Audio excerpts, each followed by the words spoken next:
Welcome back to the BU podcast. Today I have an amazing guest joining me. I'm so excited about this person. He is a living legend, a well-respected rapper here in Los Angeles, a Dodger fanatic. Please Hey, give it up for MURS. hey, how y'all doing? How you doing? Good, good. So MURS, how has things changed for you post-pandemic?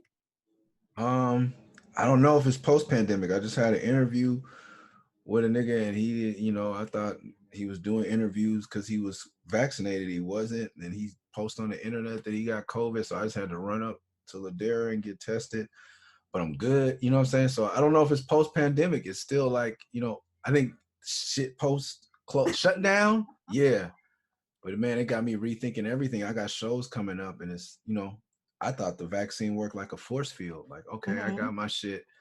Um, and so, COVID just bounces off me, but that's not the case. I've been informed. So I got three babies, and a wife at home, and so I get nervous. Right, of course. So are, And are you vaccinated? yeah, I don't Yeah. like I don't like to talk about it because people have their opinions. I have my opinions. I will Uh-huh. say I'm vaccinated, and I'm not excited about it, but it's something I had to do.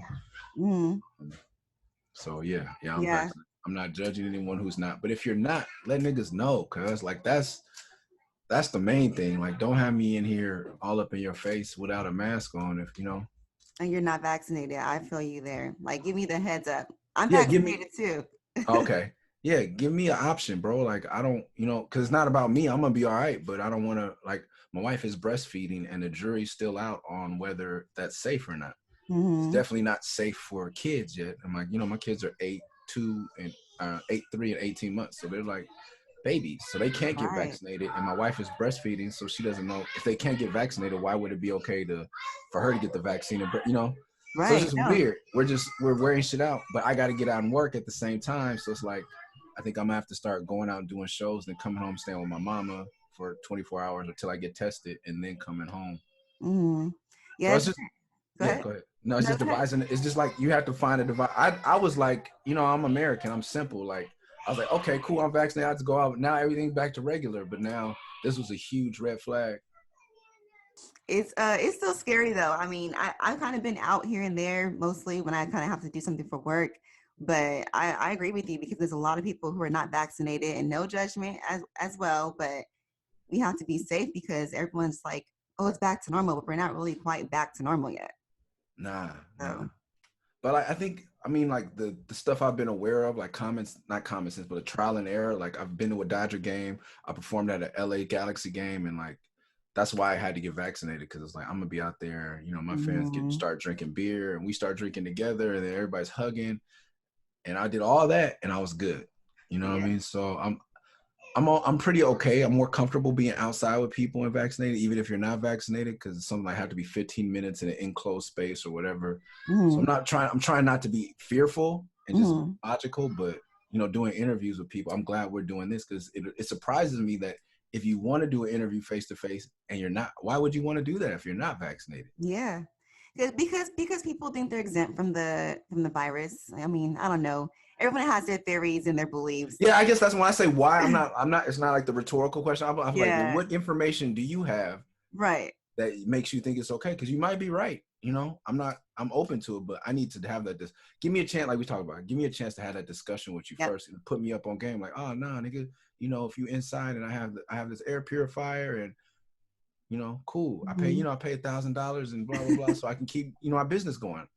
I'm willing to risk something like that, or Hmm. if it sounds logical. But if you just tell me, nah, If you're not telling me at all, it's yeah, if yeah. you just like nah, Tuskegee, I'm like, well, shit, bro. We're gonna have to Oh come my up with gosh. more than that. Like I get that. Last year we were forced to be in the house and we didn't really have the option to leave as much. Did you pick up any habits while you were at home? No, oh man, yeah. I started gardening, something I wanted to do. Oh, Like okay. many moons ago, when I was thinking about going to school, I went to SMC and I was gonna major in botany. I went Oh, to wow. I went to one class and then kept selling weed and hanging out. But it felt like the only thing I wanted to go to college for, like something that was practical, because back then I believed that there was going to be a new world order, and there's going to be biological warfare and all this other stuff, and the world was going to shut down on year 2000. I was just 21 years early.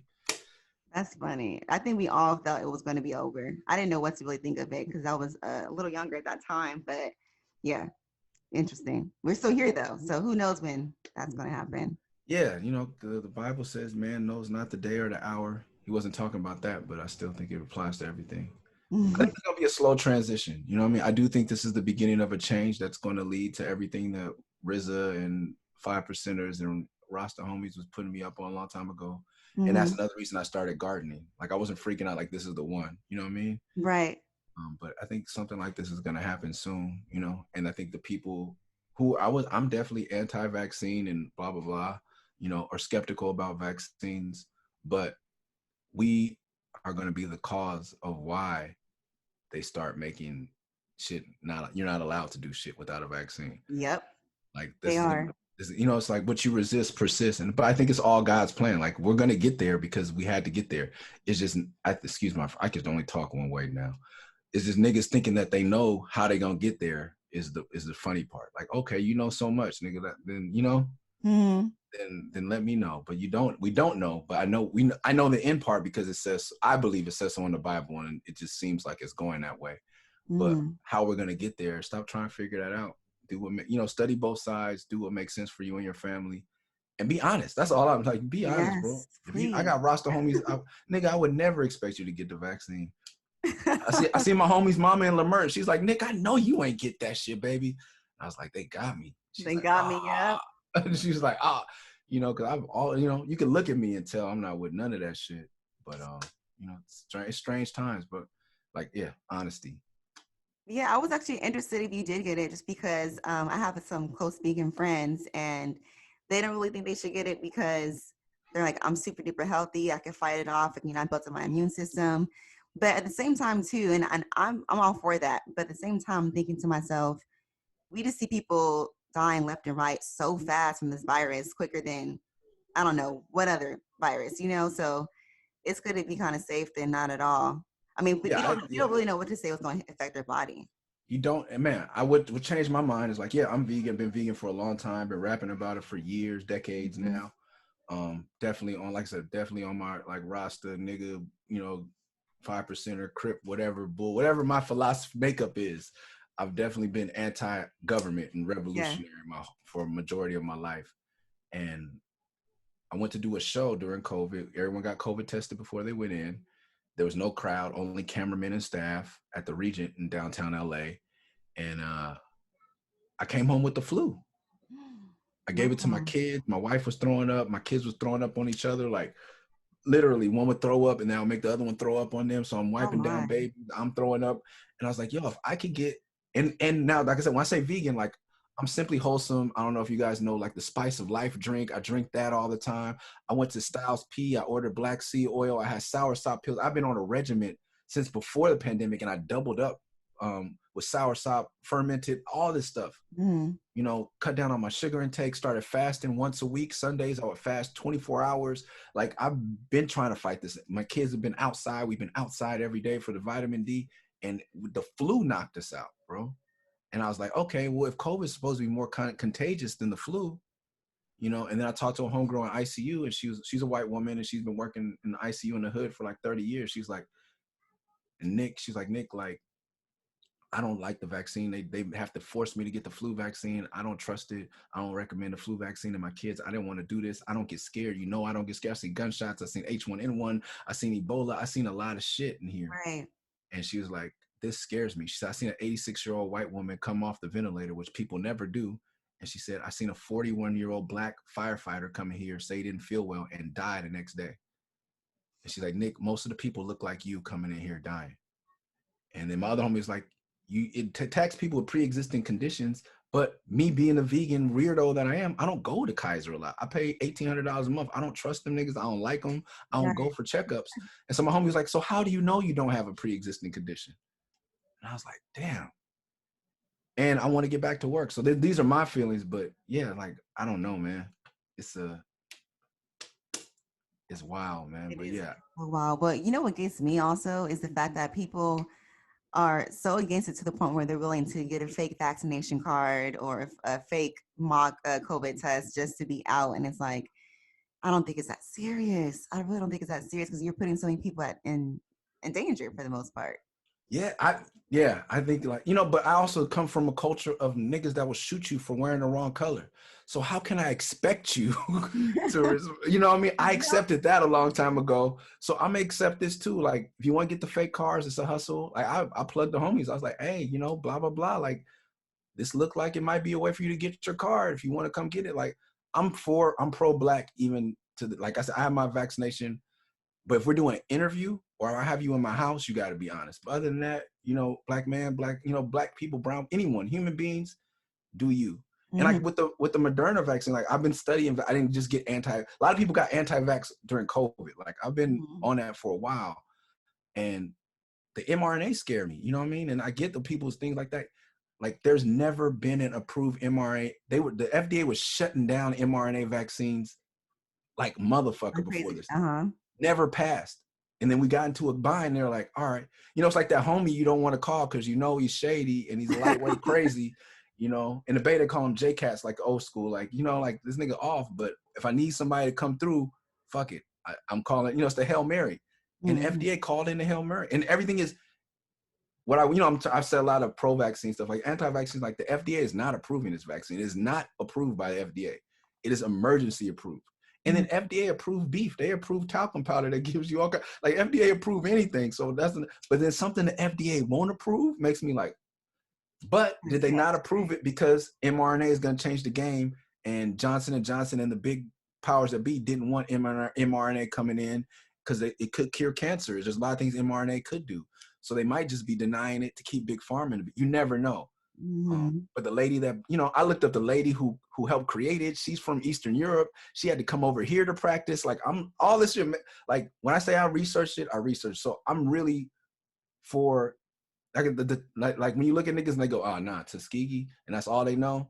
All they know. Do more research than that. There's a Yeah. lot more reasons to be skeptical, Yes. and make a choice and talk to doctors, talk to people who've had it, you know. And then my cameraman got it. I was still on the fence, and then my cameraman got it. I was like, this shit is still. I was like, okay, this shit died out. It's gonna go away, and I'm like, whew, duck that one. And then he got it, and then dude I got interviewed with the other day got it. Like it's still going around, and it's Hmm. the two people in my life that got it closest to me were the people saying they're not gonna get vaccinated. Wow. I'm actually not surprised. I'm not surprised. I've been around two people very closely who got the virus, and thank God I didn't get the virus, but it's usually the ones, yeah. And it was all right. Like I get people like if you want to take it head on and go head up with it. That's another thing too. It's like I grew up with niggas that'll fight over a color. Like see 5 niggas from a rival hood and still be like, this is what it is, blood. Like, buy it, square up. So I'm like, if that's how you feel about COVID, I respect that because that's how you live your life. Right. So I like this just two sides, but back to it. Honesty. Yes. Honesty is key and education is key too. Hands down. I want to talk about Love and Rockets Vol.2. Yes. Congratulations on this album. It's so Thank good. you. So Thank you, good. man. I'm glad you Um, listened to it. Thank you. yeah, it's so good. This is like what, 10 years? It's been 10 years since you released the first one, right? Volume Yeah. one? Yeah. 10 years will be this year for volume one. Oh yeah, Yeah. it's already 2021. Yep. 10 years, a couple months ago.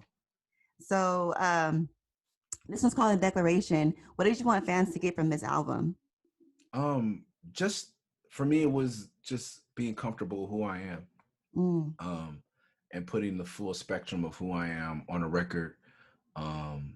Not kind of holding back how I talk or how through it was at post BLM I had a word for it because before the uprising or the surge or whatever you want to call it, I didn't have a word for it, but code switching is something I do effortlessly because I moved around so much. And even just as a kid, like if you got a strict mama, it was kind of like, you can't come in the house talk. I just now start talking to my mom the way I talk to everybody else or in my family. But then, everyone has their white voice. And for a lot of my career, I've been rapping in my white voice because that's what made the money. Like a lot of niggas do, a lot of rappers been rapping about moving bricks for 50 years and they haven't moved, maybe they sold a couple, maybe they sold a couple 8 balls one time and now they've been rapping about it for 30 years. On the other hand, like I got on tour and started making money rapping about other stuff like, backpack rap, but that's not exactly all I grew up on, but I've always tried to put a more positive spin on things. And this album, I was kind of sat down and was just like, I'm not gonna code switch. I'm just gonna give it to these kids. How, or not these kids, as we're adults now. Like, I'm just gonna speak how I speak and make songs about what's important to me, and I'm gonna do it in a language and in a parlance of how I talk. Like the way I judge is like, my wife can tell, like when I'm talking to my brother. She could talk when I'm talking to DJ Fresh. She could tell when I'm talking to my friends that I do, like my cameraman or Hmm. marketing person. Like she could tell, or when I'm even doing an interview, like she could tell. And so I was like, I try to do this in my most how I talk to my little brother, who's like, you know, if I don't believe he's my friend, like, cause it's deeper than that. Hmm. If I had a best friend in the world, that'd be my brother, you know, my day one. And so I kind of just try to do that album in the voice, and it's called The Declaration, because it's just like, this is me, here I am, for Yeah. better or worse. I really got that from this album. I think throughout your whole career, to me, Merce, you've always been just like a straight shooter and very direct and very comfortable in your skin. But this project right here, for some reason, I feel like this was like you saying, like, you know, like you were teaching the youngins some game, but also catering to your core fans about here I am, this is me, and this is what's going to be. So I Yeah. really enjoy that about the project. And also, one of my favorite songs is Unbothered. You have a verse in there where you said, never had to build my career on having street ties. I told my story, comic books and skateboards. If you love yourself, what you got to be fake for? So good.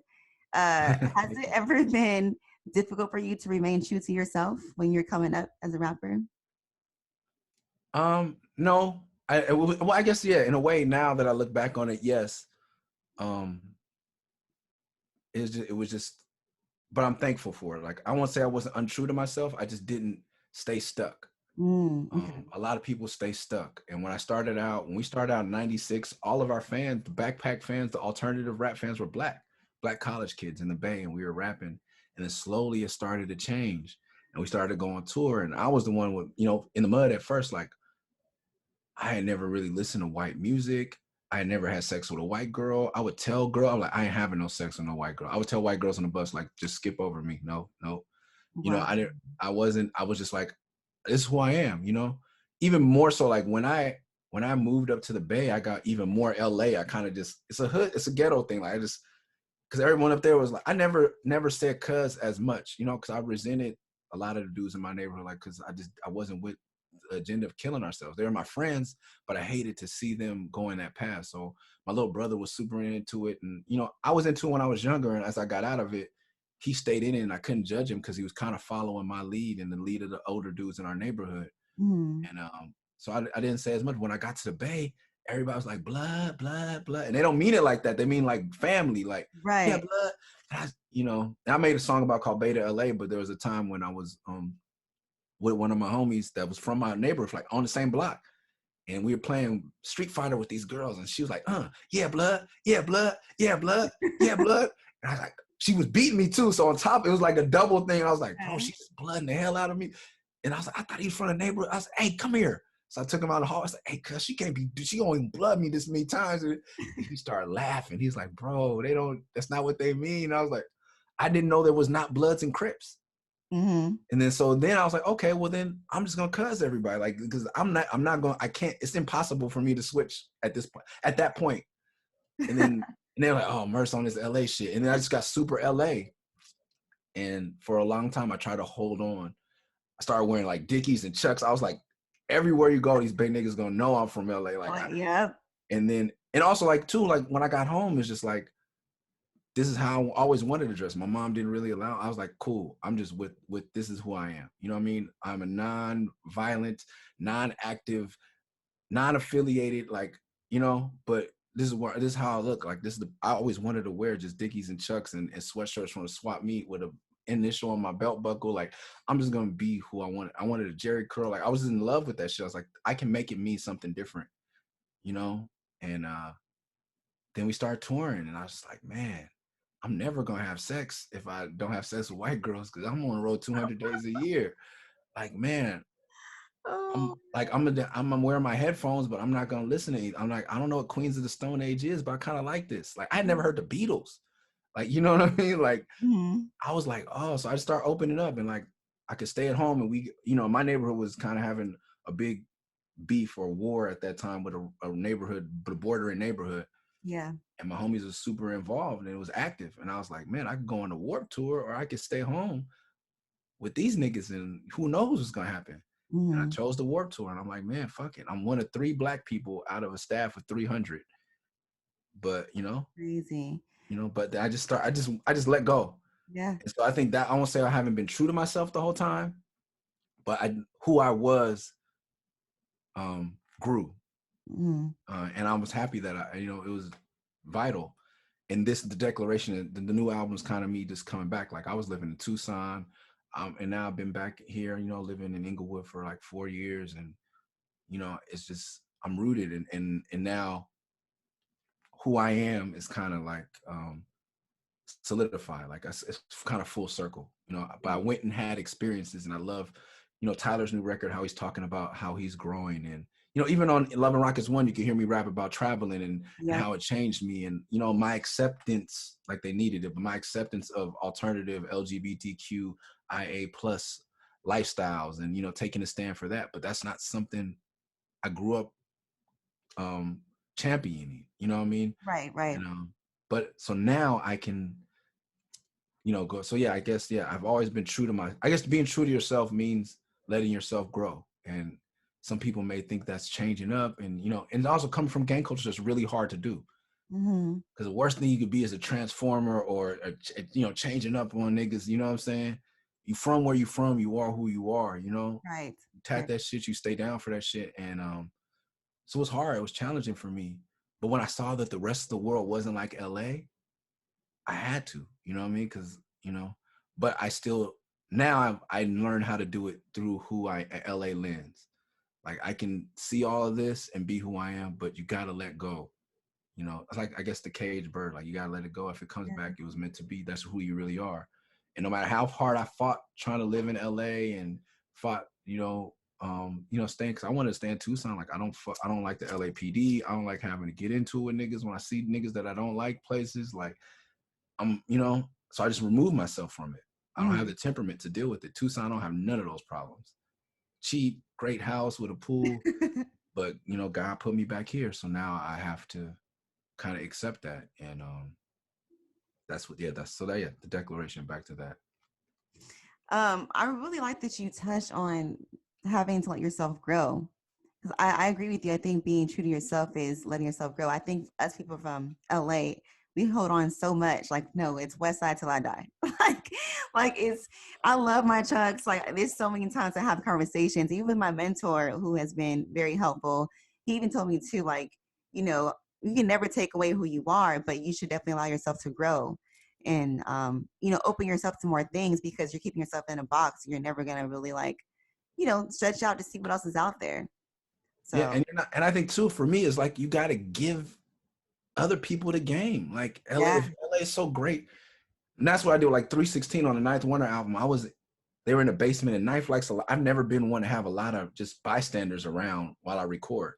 There was a gang of North Carolina niggas in there, and that's why those Wonder albums with Knife Wonder are so LA, even though the beats aren't, is because I was in there like, yo, this is what happens where I'm from, and this is how we do it, and this, yeah, we can bar up like everything. I just put everything on my back, Mm-hmm. but that was good. Like I was still going out with them, and they were taking me to strip clubs and college parties and colleges and family gatherings, and I was absorbing North Carolina, but at the same time, I was being me. And a Right. lot of my Bay homies, when I was selling weed with niggas from Berkeley and East Oakland, like we was in the trenches together, in the trap, whatever, you know what I mean? But they got to know more about LA. So it's just, the more you let out and the more you let in, it's an exchange, a cultural exchange, if you will. Yep. Exactly. And so if you allow yourself to change, you're also giving game as you receive it. Mm-hmm. Another song on the album that I really like is "Risk It All." You have a verse on there that I enjoy. It says, "What are you willing to give to care of your kids?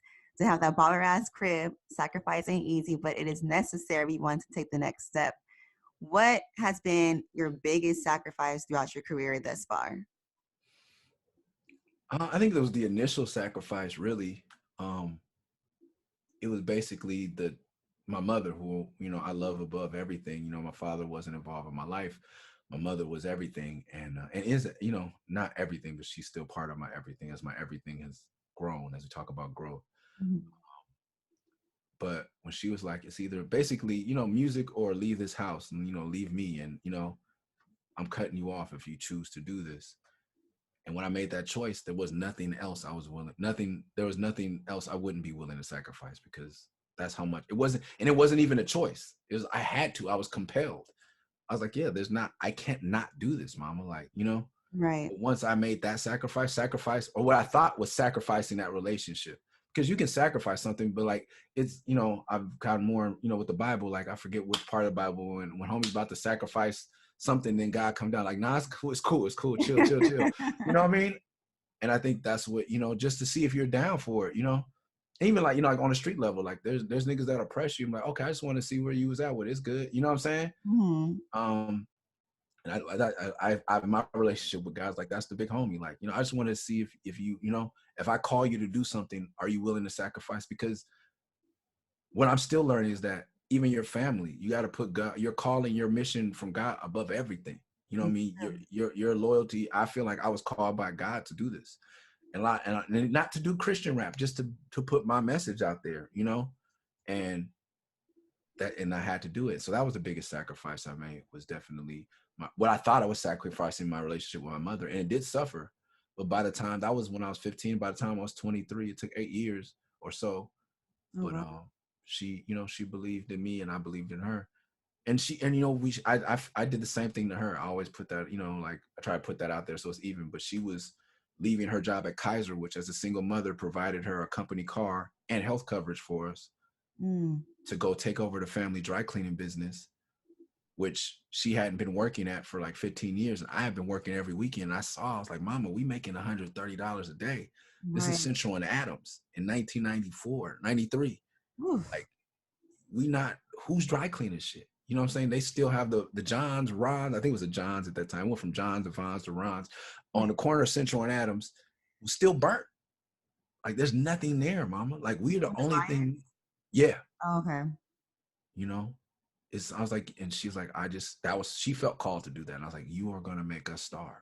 I'm like, I'm going to have to start selling dope for real. Like, I'm going to have to stop selling weed and sell for real dope, because we are going to starve. That's what I'm thinking in my head. Or like, Mhm. I'm going to have to rob somebody. Like, I'm going to have to start, like, I'm going to have to get deeper into the streets. And I didn't believe in her, and 8 years later, she had turned the business around, and she was, she had, made a 300% increase in revenue in the first year alone. Like, she's just amazing, amazing Black woman, and an entrepreneur, which is in me as well. Yeah. And about 8 years, like, I think it was after I headlined my first show at the El Rey, and my mom was like, all right, and I was like, all right, like, we was all right. And so I thought I was sacrificed. So I don't want to say it was my biggest sacrifice, because I thought I was gonna lose it, Yeah. but I had no choice. So that was it. That was what I was willing to give up, and that was my everything. And now, it's different when you have children. But I'm willing to, and I think too, it's different for LA dudes or anyone that grew up in gang culture, because that's what you're taught. You gotta be willing to way down your life. You know what I mean? And for as a Black man, like, to me, I value the life of my mother more than my own life. Like, Mhm. I'll die for her. You know what I mean? Mhm. You die for your neighborhood, you die for your homie. So it's hard to, I know we don't value each other's lives, but it's different when you're talking to people of color, especially people, Black and brown people or Asian Of people from course. gang culture, Yeah. because you're willing to die for your set. You're willing to die for a lot of things. And part of that is because we're not valued by the society. But still to this day, I'm willing to die for my family. So the sacrifice, being willing to sacrifice my relationship with my mother was even above my own life. But that's what I felt called to do. And you did it, and look where it got you now. Which is, Yeah. yeah. I'm happy that you and your mom like met each other pretty much halfway. Like, who knew that you guys are both being called to do something, even when it didn't make sense to either one of you, but it just worked out perfectly. And I think that's a really good way to look at the sacrifice, because, like you were saying, people think you have to do like some serious sacrifice stuff, and it's like, no, it's just you also meeting God halfway. Like, I'm willing to do this. You know, can you help me with this half? I think it also mentions that in the Bible too. Uh, Yeah. We outline it. take one step toward God. I don't know, it might be the Quran, but yeah, take one step towards Allah, he'll take, two towards you. Mm. But I think that's anything, you know what I mean? I think, you know, if you, it's the Mamba mentality. If you, you know, sacrifice your time, you know, it's little stuff like I'm not up on every fucking TV show. You know, I'm not, you know, I didn't have a lot of girlfriends. I Mm, didn't look cool a lot of times, you know what I mean? You know, mm, I just learned sacrifice from an early age as far as little stuff, you know, but you know, like I don't understand, you know, rappers out there, if you're out there and you're the rapper that tells me check out your music and your page is private because you're not willing to sacrifice whatever dirt you're doing that makes your baby mama upset, yeah. or take a little flame from her every now and then in the comments. Like you can't, you got to sacrifice something. You can't have your privacy and want to be a public figure and out here doing work, like little stuff like that, you know. And that's why I think God will require you to make a huge sacrifice before you get to the other stuff. Because if you Mm, tripping over little stuff, you're not ready for the big stuff. And very true. there's a, you know, you're gonna take some hits. Very true. I think it was one of your TikTok freestyles where you also mentioned that you were too black for white kids and too white for black kids, but you always been the outsider. And I related to Yeah. that because that's been me my entire life. I was just Oh like, wow. didn't know where I belong because it's like I'm constantly being ridiculed. Like, why do you talk like that? You talk so white. You're whitewash. You're this and that. Was teased for listening to Britney Spears. But then when around my black friends, or I mean, when my white friends, they would like criticize me about my hair and why I talk a certain way, you know, all that kind of stuff. So my question is, how did you navigate through that when people consider you too black or too white? I still navigated. This weekend we went to the, oh, we live in Inglewood. We were invited to the SoFi opening as Inglewood residents, and you know, you know, being that this is a black platform, there was a bunch of police, not one black police officer, which is weird to me. You know what I mean? You know, because I know as an event thrower, like it's a low key event.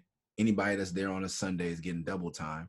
So even if there are black officers, they should be there as to represent us, to make us comfortable. Right. And Mm-hmm. I want I want them to get the double time check. But that means there's probably none there in the Inglewood Police Department, and they are so hardcore that they often, a majority of them don't smile at my children. And I don't teach my children to hate the police. I don't think we have to have that conversation yet.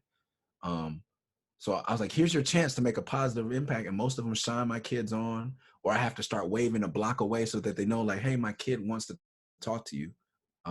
I know that my dreads look like I'm a revolutionary that hates you, and I have my opinions on you. But these kids are these kids, man. They see, I can't stop them from seeing car. If I police on TV, they like your car. You have a gun, you have sirens. Like you're the cool shit. You have a uniform. It's really cool to them. Be nice. But you know, so that was part of like I'm already feeling out of place with that. Right. They're Mm-hmm. making us feel like outsiders in our own home by putting that police presence there and not being conscious enough to have the black officers there if they are available. Mayor Butts, Mm-hmm. hop on that. Um, but then even there, I get there. My, you know, my wife's Brazilian. My kids are mixed, and I, you know, I got on. You know, I look like me all the time, so and niggas is like side eyeing me the whole time. Like I didn't feel welcomed as a part of from my own people, you know. And then they had white people working all the rides, and they were really rude to us, and it was weird. Yeah. Um, but so that was like a conflict. But yeah, I felt out of place there, and then I went to Orange County the next day to Huntington Beach to a park to film a cameo in a video of one of my friends, and we're the only black people there, and it's just that felt, you know. But I've been doing this so long, but now, like I said, with the declaration, I'm just me.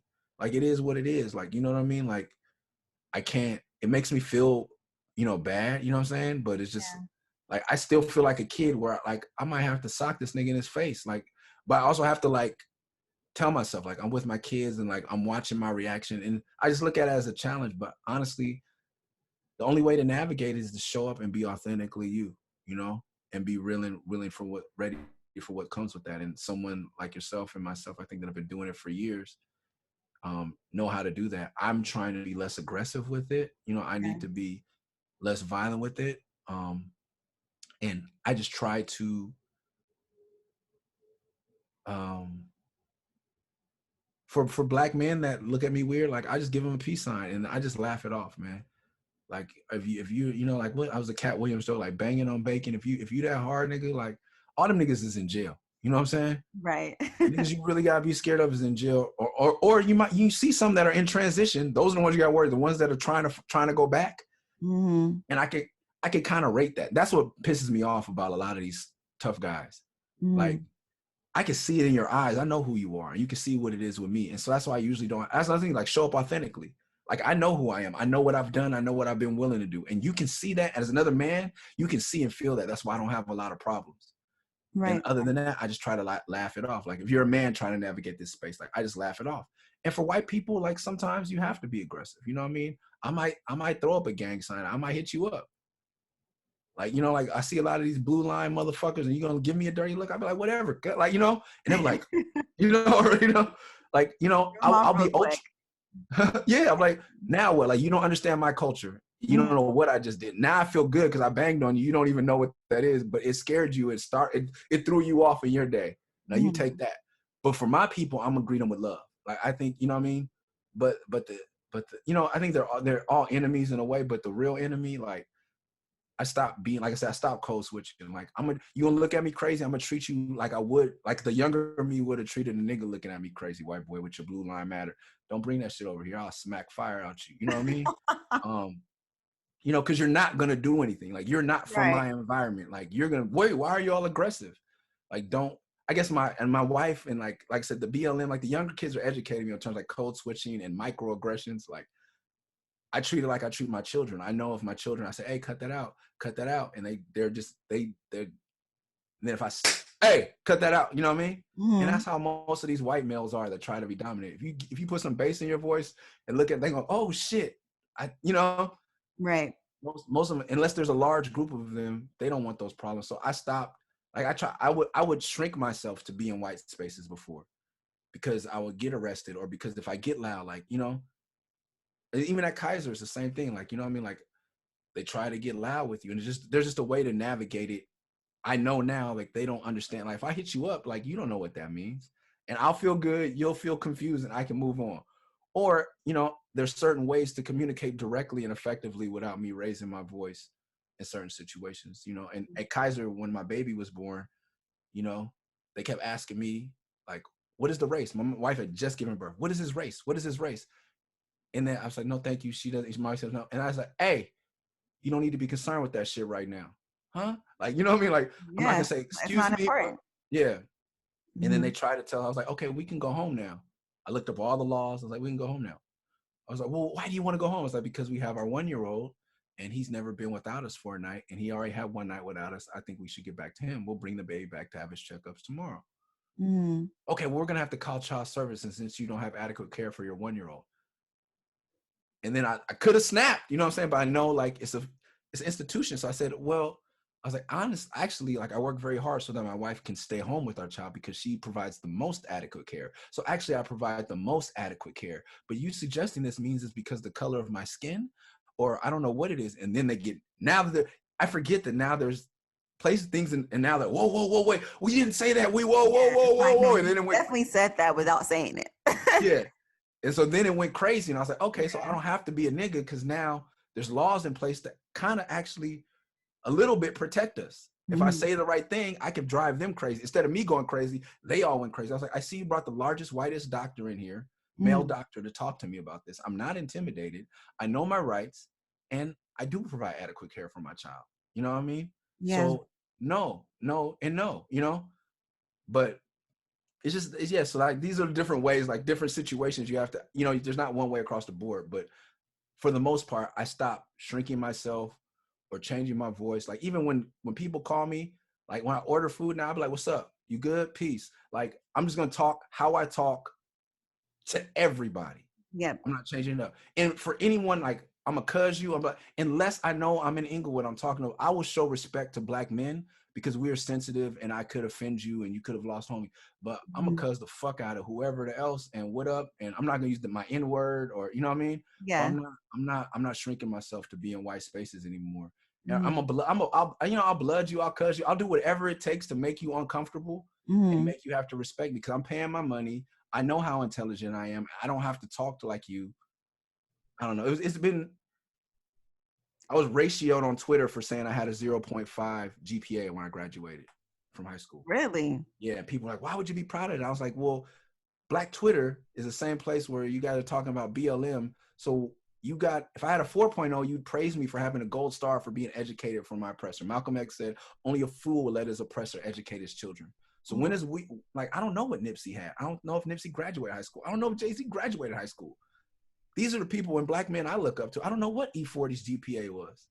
Mm. Well, I don't necessarily, we have to stop valuing the gold star from our oppressor in order to, you know, like, that's not the sign of intelligence. That's not a sign of intelligence, especially if you grew Yeah, up in a Black community. There are plenty of us who didn't do well in school that are doing very well for ourselves now. And actually, those are most of the people you idolize. it is.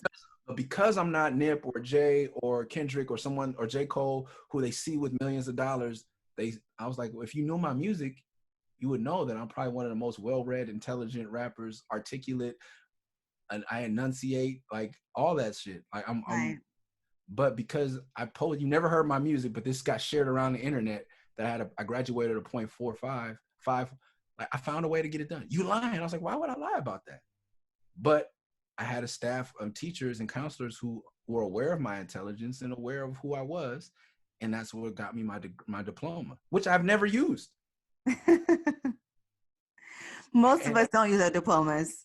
so I'm like, so what's the issue? Like, why? Because they were coming after Chad Johnson for something he said, Mm. and he had a 2.0, and his daughter, and he worked at McDonald's, and he was one of the number one athletes in the nation. Chad Johnson, like one of the greatest wide receivers of all time, top 100. You know, if you want to be argued, but at that time in his high school class, one of the best. So I was Right. like, well, you try maintaining a 2.0, being the number one athlete in your region, and a job. Like that is something he should be proud of. And we as Black, so I came in, I was like, I'll raise you, Chad Johnson. I graduated a 0.5. Like, get off of us, man. Either we're trying to tear down this system and defund the police and all the other shit y'all talking about, or we want to be good and suck up to Master and show him and beg him for 4.0s and scholarships. Which one is it going to be? Because it can't be both. Um, and that's why I said, like, I think we need to be a lot more kind and compassionate with each other. I'm not going to trip. Like, you know what I mean? I could, someone can say, don't cuss me, don't blood me. All right, don't nigga me. Cool. If you look like me, whatever you need, bro, whatever the fuck you need, I'm going to do it for you. You know what I'm saying? Not, you know, Mm. if money, help, whatever, that's on other. But as far as like respect and Mm. compassion, I got that for you because you're not going to get it a lot of other places. And we need to turn it down for the other people and turn it up for us. And I guess that's kind of how I guess that's a full answer to the question. That's how I'm navigating the space. I'm giving more compassion, more understanding to people who look like me, Yeah. more direct conversation, more honesty, and more kindness, and a lot less of that on the other side because we've given it for too long. Mm. And then even when you were a kid, do you feel like that you had to kind of pick and choose like where you fit in at? I mean, I know that you grew up in South Central, but I'm saying when it comes to you doing your music and it's underground, it's not like what all the gangster rap was. Like, did you ever feel like you were the outcast when it came to that? Yeah, it was just two separate worlds. Okay. And that's, I think, like I never had to pick where I fit, you know, because kids are so cruel. They let you know. You know, kids will let you You know were in a second. mean. They'll let you know in a second. And my mom, I would come on crying, and she just be like, sticks and stones will break your bones, or words will never hurt you. Like she just toughen up. You know, there was no like, oh, Mm. I feel you. I accept that. What are your feelings? It was just, and I think that was for the best for me. You know, Mm. like, oh, I'm gonna call the school and get everyone canceled. That was mean to you.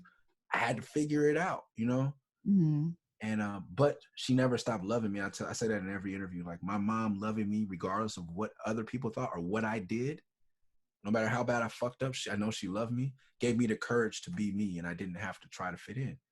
That's But I just had separate lives. I live, you know, most Black people, I live dual lives. Like when I go on tour, I was on tour, but it was before the internet, so no one knew that I was in Tokyo rapping for 1,000 people. They're just like, oh, Nick was gone. And then when I came home, I'll be back. I go get a 40-ounce of Budweiser. We play video games. We smoke cigarettes. We talk shit. We got box. We boxing. I was just back on the block. Like that was it. It mm. took one day, like my big homie. I made a song called Okie Dog about my big homie who just got out after 12 years. Um, who could have been doing 18, so God bless him. And Wow. he's doing really well. That's good. But you know, he hung out on my block all the time. And you know, I would go to shows, sell tapes, and then come back to the block. Like I was always, rap is work, and that's it. Like I don't know these people, they don't know me. Like it's like white people and people that are from my neighborhood. I don't hang out with rappers. I was famous for that. Like if you're not from my neighborhood or you're not in Living Legends, I don't fuck with you. We don't do songs. This is, you know, like I was stuck in the mud, like gang shit, like for real. And so I'll be back on the block after a show, you know, 1 o'clock, 2 o'clock, and I passed out. My taste was there, and my big homie from Okie Dog was like, "Hey, nigga, cause you do this weird rap shit," and I was like, he had no idea, and he was like, "Oh, my brother do this shit," and I was like, "Who's your brother?" He's like, "You know, Dilated Peoples." I was like, "Yeah." I was like, he's like, "That's my brother," and I was like, "You are the craziest nigga I know. Like you are wild. And your brother is the most peaceful, kind, articulate, intellectually stimulating, b-boy, hip-hop, non-violent motherfucker." I was like, what? Like how does that even like make sense? Yeah, and that's how separate our lives were. Mm-hmm. Like he had no idea I knew him. Cause me and his brother, when I saw him on some rap shit, I was like, I don't fuck with rappers. And you are definitely on some, I would have them be like, you're on that weirdo East Coast rap shit, bro, for real. Like I have nothing to say to you. And then it turns out like your brother, that's his little brother. Your little brother is somebody I do look up to, like on OG style. Like this is the craziest nigga, nicest with his hands on the whole block. Like had all the flyest girls, always had money. Like he was the guy. He is still the guy. Still the guy. He is still the guy. came home to boats and shit like after 12 years, you know what I mean? And putting out a book with his daughter. He's amazing. He's an amazing, but his brother is amazing too. Rockets, but Rockets is amazing in his own right. They just are an amazing breed of human. But I misjudge Rocka, you know what I mean? But he's like me. He has two different, I don't know how active he is like in another life, but I think he just, you know, he went full on. He was one of the first people doing jujitsu, like just a Oh very wow. yeah, in the early 90s. But Just like always been ahead of the game. always been ahead of the game at SMC when I was at SMC, but actually going to class and reading. And I was like halfway, I was between them somewhere. So I just had two different worlds, but that's how separate and compartmentalized my worlds were. I Okay. could never cross. I rap about like, I couldn't, a lot of these dudes who like bring their rap homies with them, I always went places by myself because my niggas will tear the fuck up. Like I'm not some OG where I could like, hey y'all, when we get here, you know, unfortunately, like a lot of some of my homies are fresh out of jail. They don't care for brown people. They have a lot of I keep that shit away from me. You know, I'm not subject. I love my fans and I love Latino culture and I'm part of Chicano culture, but I understand that you've been incarcerated and that's a whole nother politics that I don't understand. So I just don't mix the worlds. You know what I mean? I'm not, cause I know I can't stop my homies from acting crazy. You know, if we get there and one of the security guards is from another neighborhood, it's on. Like there's nothing I could do. Like I don't have a bunch of homies that's trying to be rappers. Right. You know, they are really from the street. So if I bring them to my show, they're coming here to drink, fight, and fuck. That's all they're doing. Because that's all we go places to do. So I'm not going to bring them here. I'm at work. So it's just like very like, you know, but I see a lot of like, you know, a lot of dudes do it. And I guess that's why I said I never had to build my career having street ties. I would never call my homies up for some rap shit. Hey, y'all come up here. Like it's been a couple times I almost had to, but I wouldn't bring them with me to look tough. I'm in a type of rap where I don't need to look tough. Right. You know, I don't want none of that. You know, like one of my last shows, my brother got banned from House of Blues. Like we tear up, bro. Like it's not. So you guys are reckless. Yeah, it's not a game. It's not. So I don't play with I like my money. I'm not gonna fuck off the bag. So I keep everything. I used to. Now everybody's older. It's not as serious. It's not as wild. Everybody's a lot more mature. But yeah. So that I guess that's another way I navigate. Is just what do they call? I guess what is it, like the new age, the woke thing? Boundaries. I didn't have a fucking word for it. I love Boundaries. it. Boundaries. I keep You don't set boundaries. Someone will set there. Like so. I set boundaries. Like these people stay over here. This people stay over here. When I'm over here, I talk like this. And now I'm redefining my boundaries. And I'm giving a lot more space to people who look like me. or people of color. I shouldn't say that, Asian people, you know, gay, straight, like anyone that's a marginalized, oppressed person, women. I'm learning to give space. You know, it's really something I talk to my wife about on a regular, my homies with daughters on a regular, like, what are we going to do? Because a lot of the way we were taught to behave and have been behaving is not okay. And there's a lot, and I'm raising three boys, so it's ultra important to me to find out how they're going to operate in this world without getting canceled, but more than not getting canceled, how to not even make that a question, like how you could never be in a compromising situation with a woman or man, whatever they, you know, whatever their, however they show their affection, how to be pure with their love and more I hate to say politically correct. Mm, Like I said, I'm raising kind and compassionate young men, I like that. and I have a lot to learn when it comes to women, you Mm, know. And it's hard to learn from my mom because she's had to shrink herself for so long that mm, she thinks that some of the things she does is right. And I think that if I treat a woman like my mother wants to be treated, then that's the right way. But my mother didn't have space to express how she really wanted and deserved to be treated. yeah. So she had to accept a lot, and she's become comfortable with that. And that's okay. And I love my mom for that, but I owe it to her to do better. And I owe it to your, you know, to you and to my homies' daughters to raise my sons to be more aware.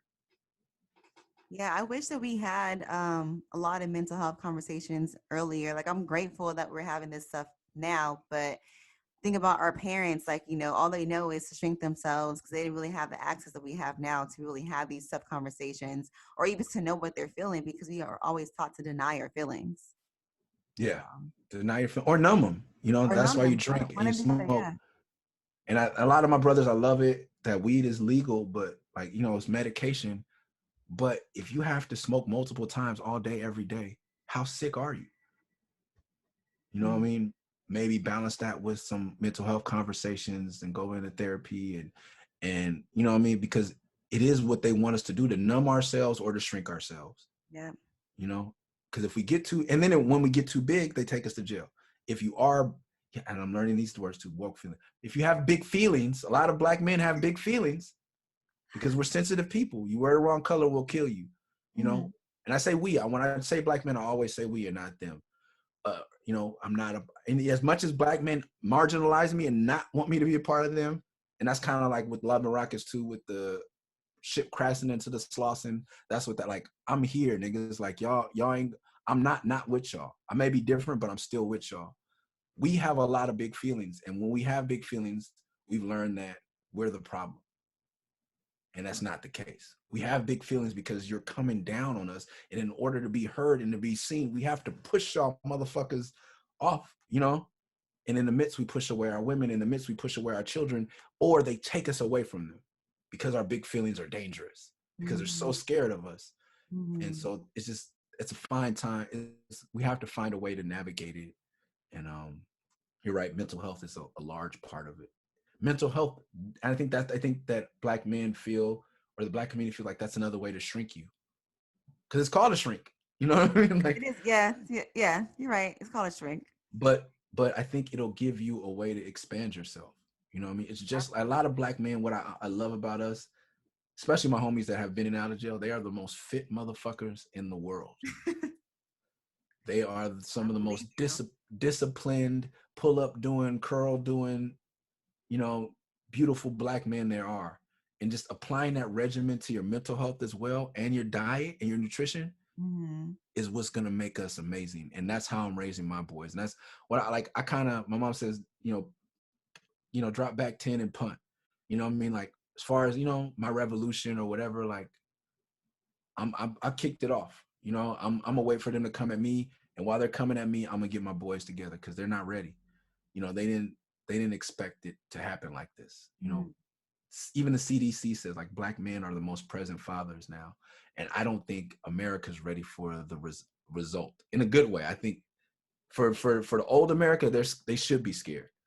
And for the new America, you're gonna have a lot of great leaders and great citizens and yeah, just, you know, great humans coming out of this next generation or two, Absolutely. even the generation before. I'm really looking forward to the generation raised by Cole and Kendrick and Tyler um, to take control, because those are the ones that are going to be leading the way for my generation, for my kids. And Yep. that's why I've always thought paid dues and helping out younger kids was important, because my kids live in your world. Mm-hmm. And if I try to do my best to make sure y'all are good, then I know that my boys will be good. I just can't skip over and take care of my kids only. I Right. have to, we have, and taking care of the elderly. Like, it's all in this age right now where I am, like 43, like it's kind of reaching both ways, and we got a lot of, but I've built up to this point to be able to do that. I've been training and disciplining myself to be able to do that, to provide support for both sides of this fence. And hopefully, there's some selfishness in that, because if I don't do that when I'm on this side, there'll be Right. no one to take care of me. So if you have to find a selfish reason to do it, if it does feel good to be altruist, if you're not an altruistic person, then you got to be selfish. Know that the more you take care of the generation ahead of you and behind you, the better you're going to be off, for sure. 100%. I agree with you. Speaking of paid dues, though, I hate to ask you this because I know you get asked this all the time, but will we see another paid dues in the future? Never again. Never again. Ever again. I have a paid dues poster on my wall right now. Oh, really? Yeah, I don't know. Let me see if you can see it. Hold on. Oh, we're about to get a tour. Oh, it's kind of far, Oh, but yeah, yeah, yeah. that's 2013. Oh, the last one. That That was was the biggest one. yeah. So Black Hippie, Malcolm Moore, Ryan, and Tech Nine, and Yeah. why not anymore? Like those festivals are so amazing, Murs. Congratulations on doing that. Like that's huge. We loved it out here. Everyone loved it, and people would fly in from all over the place just to see pay dues. Yeah, that was it was a time, man. That was a sacrifice. I sacrificed my career to build that platform, my personal career. And a lot grew out of that. I always say, whether I get my credit or not, I know. Um, and it's just it was a very thankless job. Okay. Um, it was very financially beneficial for a while, but it ended being a wash, basically, because the way that it ended wasn't my fault, and it ended in financial ruin. But not because, like, we sold out that show. That was 30,000, almost 30,000 tickets, I think. But the money wasn't managed correctly on not my half, and so things went bad. But I think, like, I believe in God. Like, that God took that off my plate, because I'm a person, like, I know I don't look like it, but I do have an affinity for money, and I wouldn't have stopped if the money was still good. But it wasn't good for my mental space, my mental health. It wasn't good for my career. But I would gladly sacrifice my career to keep doing paid dues if I could, and that's what it was leading to. But then it just stopped.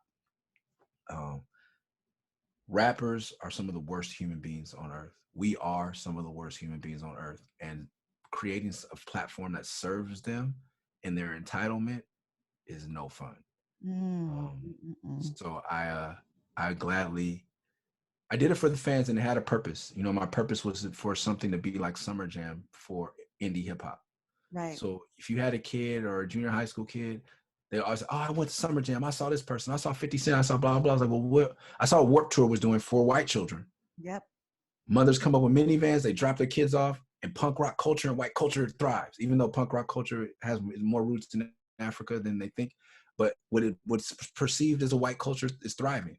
And Right. when I went on Warped Tour, I was like I said, me letting go and growing allowed me to bring that back to us. And I was like, man, like, I was backstage. Sum 41 was the number one band in the country, the number one punk rock group. And then there's another one called Pennywise that was like OGs. And they were just grilling and serving everybody barbecue and pouring shots for everybody. I was like, man, these are superstars in this community. And they're just kicking it. And all the buses are circled up and everybody's playing. We're shooting dice. I was like, we could have this. And so I made it my mission to create something like that. And I was like, I knew I was going to see Sean Price every year, rest in peace, Right.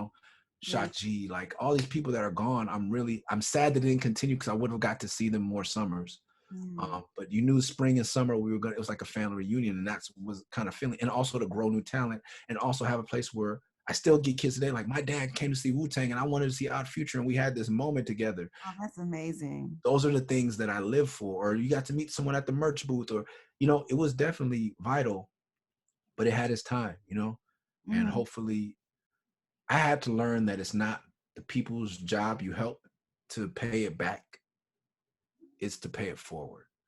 And so I created space to pay it forward. I think Tyler is a great example of someone who paid it forward. Yeah. Creating, because he created Flogna. I think there's space for that. Long There's a enough right rapper, now. yeah. There's a rapper named 60 East that has something called THOP Fest that's Okay. happening October 2nd. And it created space for that. And that's also something I learned. Like, there's a lot of people in the alt rap genre that just became the kings of it, and they never moved on so that someone could come up under them. When I Mm-hmm. was rising to the top of indie rap, I signed to Warner Brothers because that money helped me create paid dues, but also it created space to be a new underground king. I saw people like Blue coming up, and I was like, I'm gonna get out the way. Like, I saw Will I Am do it before me. And he was doing, and then he signed an Interscope as the Black Eyed Peas. And when he hit a glass ceiling there, he put Fergie in the group and broke through that. Yep. It's about elevating and keep going up to make room. Some niggas just get comfortable ruling the scene, and you don't let the youth breathe. So Mm. that was me. And same thing with pay dues. And, you know, I'm glad it was taken from me in that way, because now, so I don't want to go back. I started something new called Ground Waves, where it's open mic format, and it's usually funded by a non-for-profit. So we Okay. do it in Fort Collins, Colorado, where there's no hip hop. If you take any rapper, top 5 markets, Denver or Colorado is somewhere in the top 5. But there's never been a great rapper to come out of Colorado. Okay. They have to me, the formula is they have a football, basketball, hockey, and baseball team, and soccer team. They have all the major sports, and there's rarely a city with all 5 that doesn't have a rap scene. Houston, New Orleans, like, and it's, so I was like, they came to me, the organization came to me, like, we want to get kids involved. I was like, I owe a debt to Colorado. And these are the kids. So I was like, kids so online think they're a rapper because they can upload SoundCloud. Boom, I put it out. Send it to Distro Kid. I'm on stream platform. I'm a rapper. I made this in my bedroom and I put it out on the internet. And it's not how it works. Like, I had to go to Good Life. I had to go to Project Blow. I had to go to Cyphers. I had to go to shows. I had to, Mm-hmm. and so, but a lot of these kids don't have a platform. So I started with these people called the Music District in Colorado, where I started Ground Waves, and they brought it in, and we didn't know what it was going to be. I was like, these kids probably are scared to come outside, and they jumped at the opportunity. That's Yeah, awesome. 55 rappers show up. You know, we had to go 3 hours to let everybody do their song. And, you know, it's kind of like Good Life, definitely inspired by that. New Eurekians Poet Cafe, the hip hop shop in Detroit, like shit like that, where the Eminems, AC Alones, like all these future stars came out of there. Most Def, Kweli, like, you know, this is what builds characters. This is what builds community. And so we do the open mic one night, and then I do like office hours as a professor basically the next day, and I do 30-minute one-on-one meetings from I go 12 hours, 9 a.m. to 9 p.m., just meeting with kids and giving them all the game that I have, and learning from them still, because I'm still trying to become a better rapper. But I enjoy this much more than pay dues, because there's zero entitlement. Someone else is footing the bill. It's a not-for-profit, and it takes a lot of the bullshit off. It's free to them. I'm being Mm-hmm. compensated for my time, and I could just love on these kids and love on the culture in the way I want to. And now we just started our second chapter in Arkansas, Northwest Arkansas, and with a company called Cash, or a group called Cash Not for Profit. And these dudes, I call them kids, but these young men and women are amazing. And it's a really, like, if I can give them game that helps them succeed. And what I'm learning about hip hop is, like, these are also the music district in Colorado is a place where people go to learn violin, they go to learn guitar, but there's no place for you to learn hip hop. But I think we're at that point Right. where it needs to be taught, and everyone's not gonna be platinum, everyone's not gonna have a career, but this will give you public speaking skills. This will make you part of community. This will teach you determination. This will give you confidence. This will Mm-hmm. give you, you know, ways to bring an idea from here and make it manifest into a song, into distribution. It'll teach you marketing. It'll teach you a lot of things that are transferable throughout your life. And it's good to master a skill. So I'm just, and hopefully, like, yeah, we need a voice from Northwest Arkansas. There's some dope people there, and there's some shit going on there that's not going on anywhere else. Same thing with Colorado. I think they're at the forefront of the end of prohibition. You know, they're legalizing psychedelics and DMT and shrooms, and weed's been, you know, legal there first. Like, there's a game we could get from Colorado MCs and from that state. You know, my wife calls it the White Wakanda, but there White are Wakanda, that's so cute. but there there are a lot of people of color out there as well, and white kids that tell the story. There's fly fishing, Yeah. and us. But that's my community now. That's my mission now, is to continue to grow ground waves. It's sort of what I started paid dues for, but without, we don't have to sell tickets. I don't have to be begged. You know what I mean? And I could do what I want to do. My need is to do what wasn't done for me. I think I was from the era where in gang culture and rap culture, the OGs didn't look out for us. They didn't put a lot of people on. You know what I mean? They got comfortable. They started selling crack, and it's like, nah, this is my hustle. You know, and I talk about a song called Dream Chaser, where my little homies, like, you know, I had to knock a lot of older dudes off, knock niggas over the head to like, yo, like, cuz we starving. You know what I mean? The fuck I joined this gang for, to starve? Think you out your mind.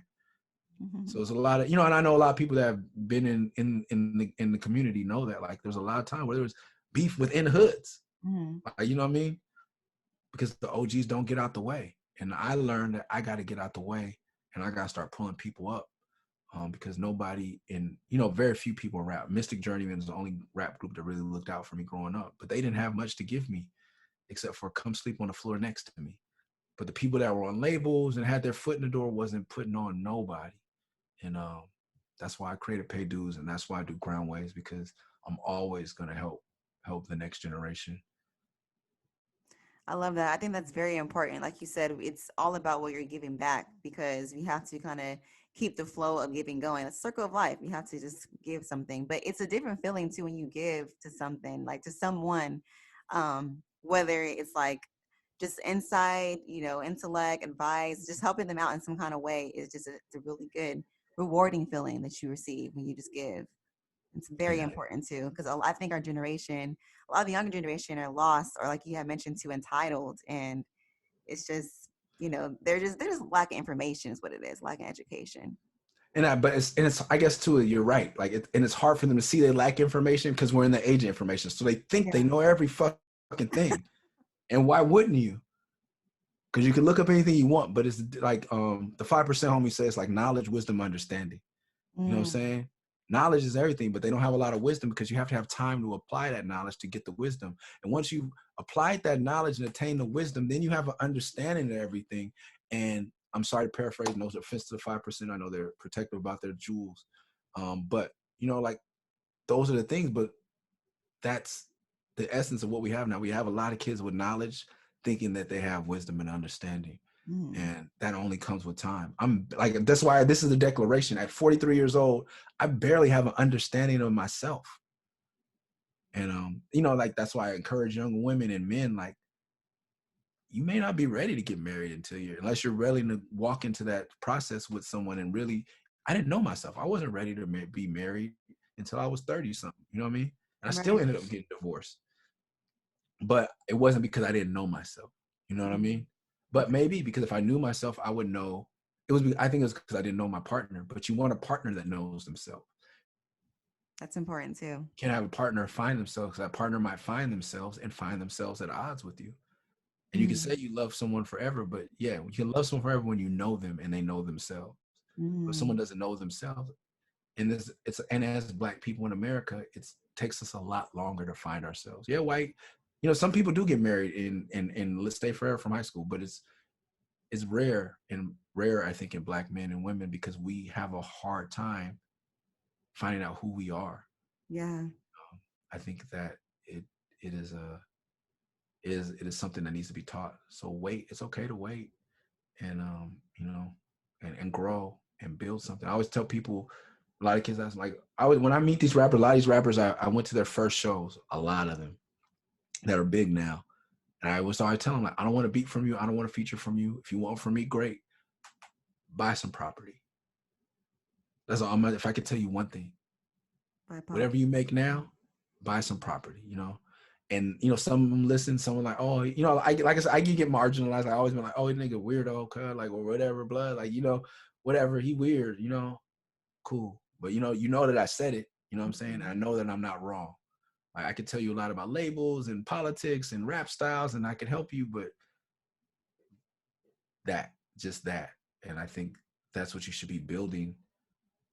Before I had kids, I owned a triplex. You know what I mean? Wow. And I had to, I got that game from I moved to Tucson because I talked to Raekwon one day and we were on the side of the stage, and I hate to put his business out there, forgive me.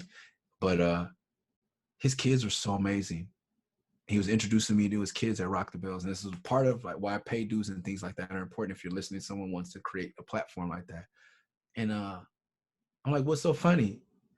She got B's on her report card. And I was like, what? I got all A's. He got all A's. She got B's. And I was like, so later on I asked Ray, I was like, man, where did you raise these kids, bro? Because I didn't have kids. I didn't have a plan to have kids, but I knew I wanted it. So you start asking, you communicate with other Black men, and especially in your line of work that you see that are successful. And his kids were amazing, beautiful, intelligent, well-spoken, not shy. Just we had an eye-to-eye conversation.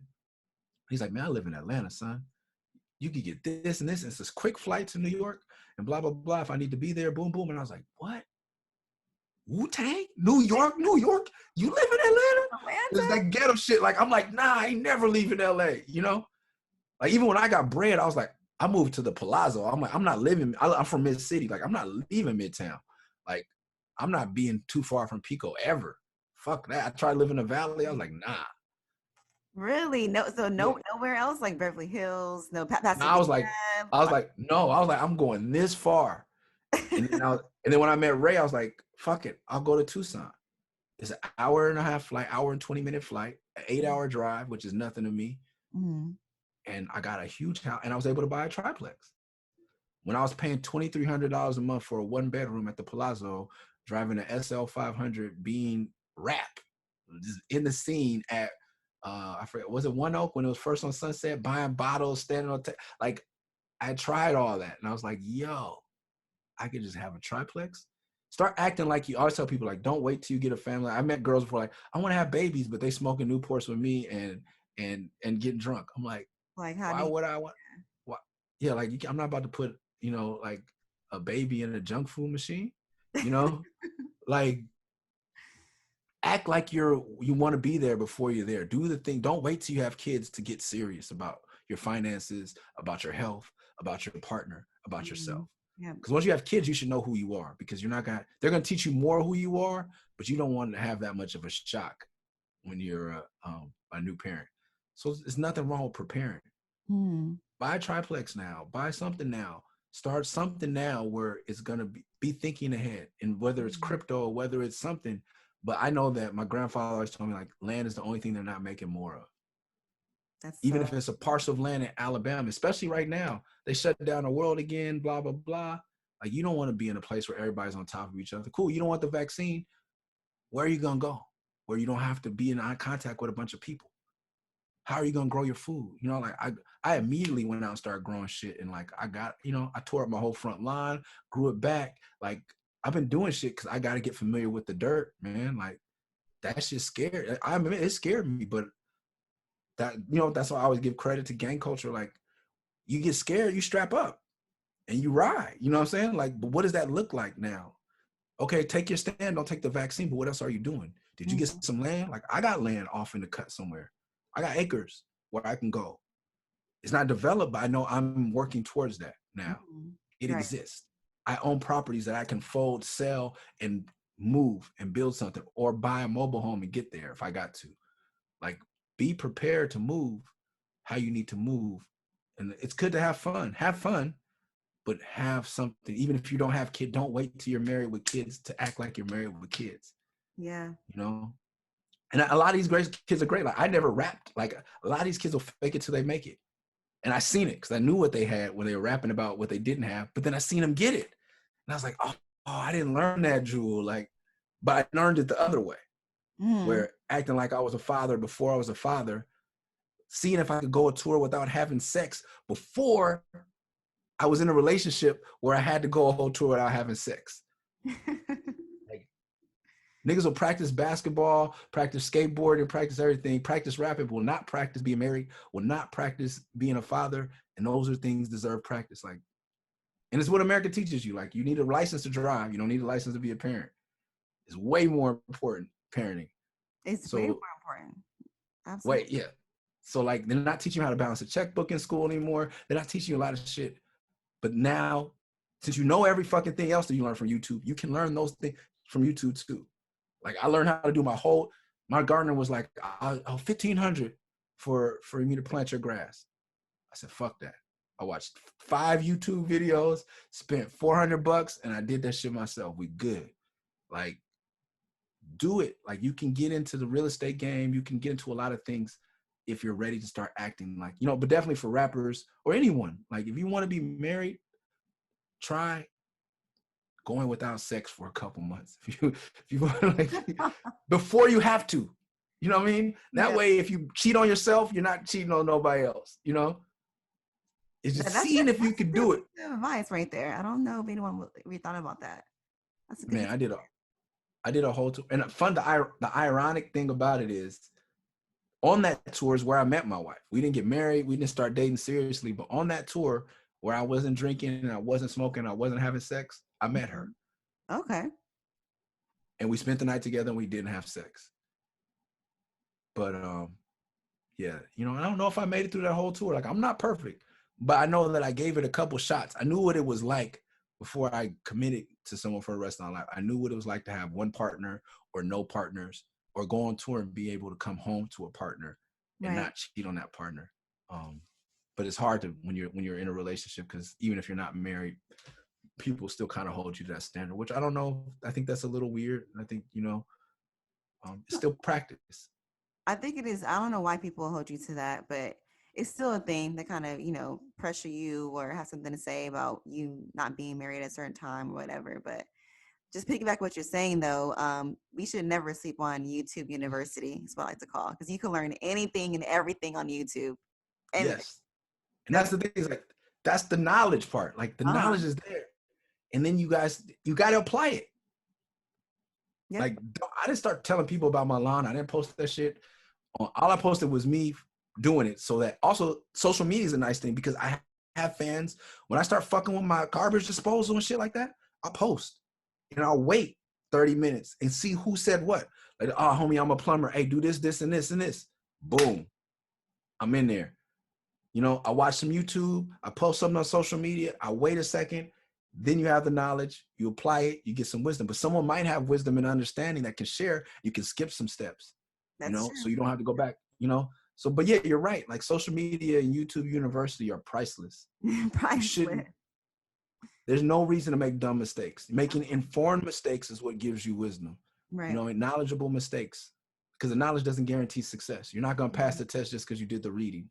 But please do the reading and watching and listening. I'm a lot of these rappers are YouTube University rappers. They are.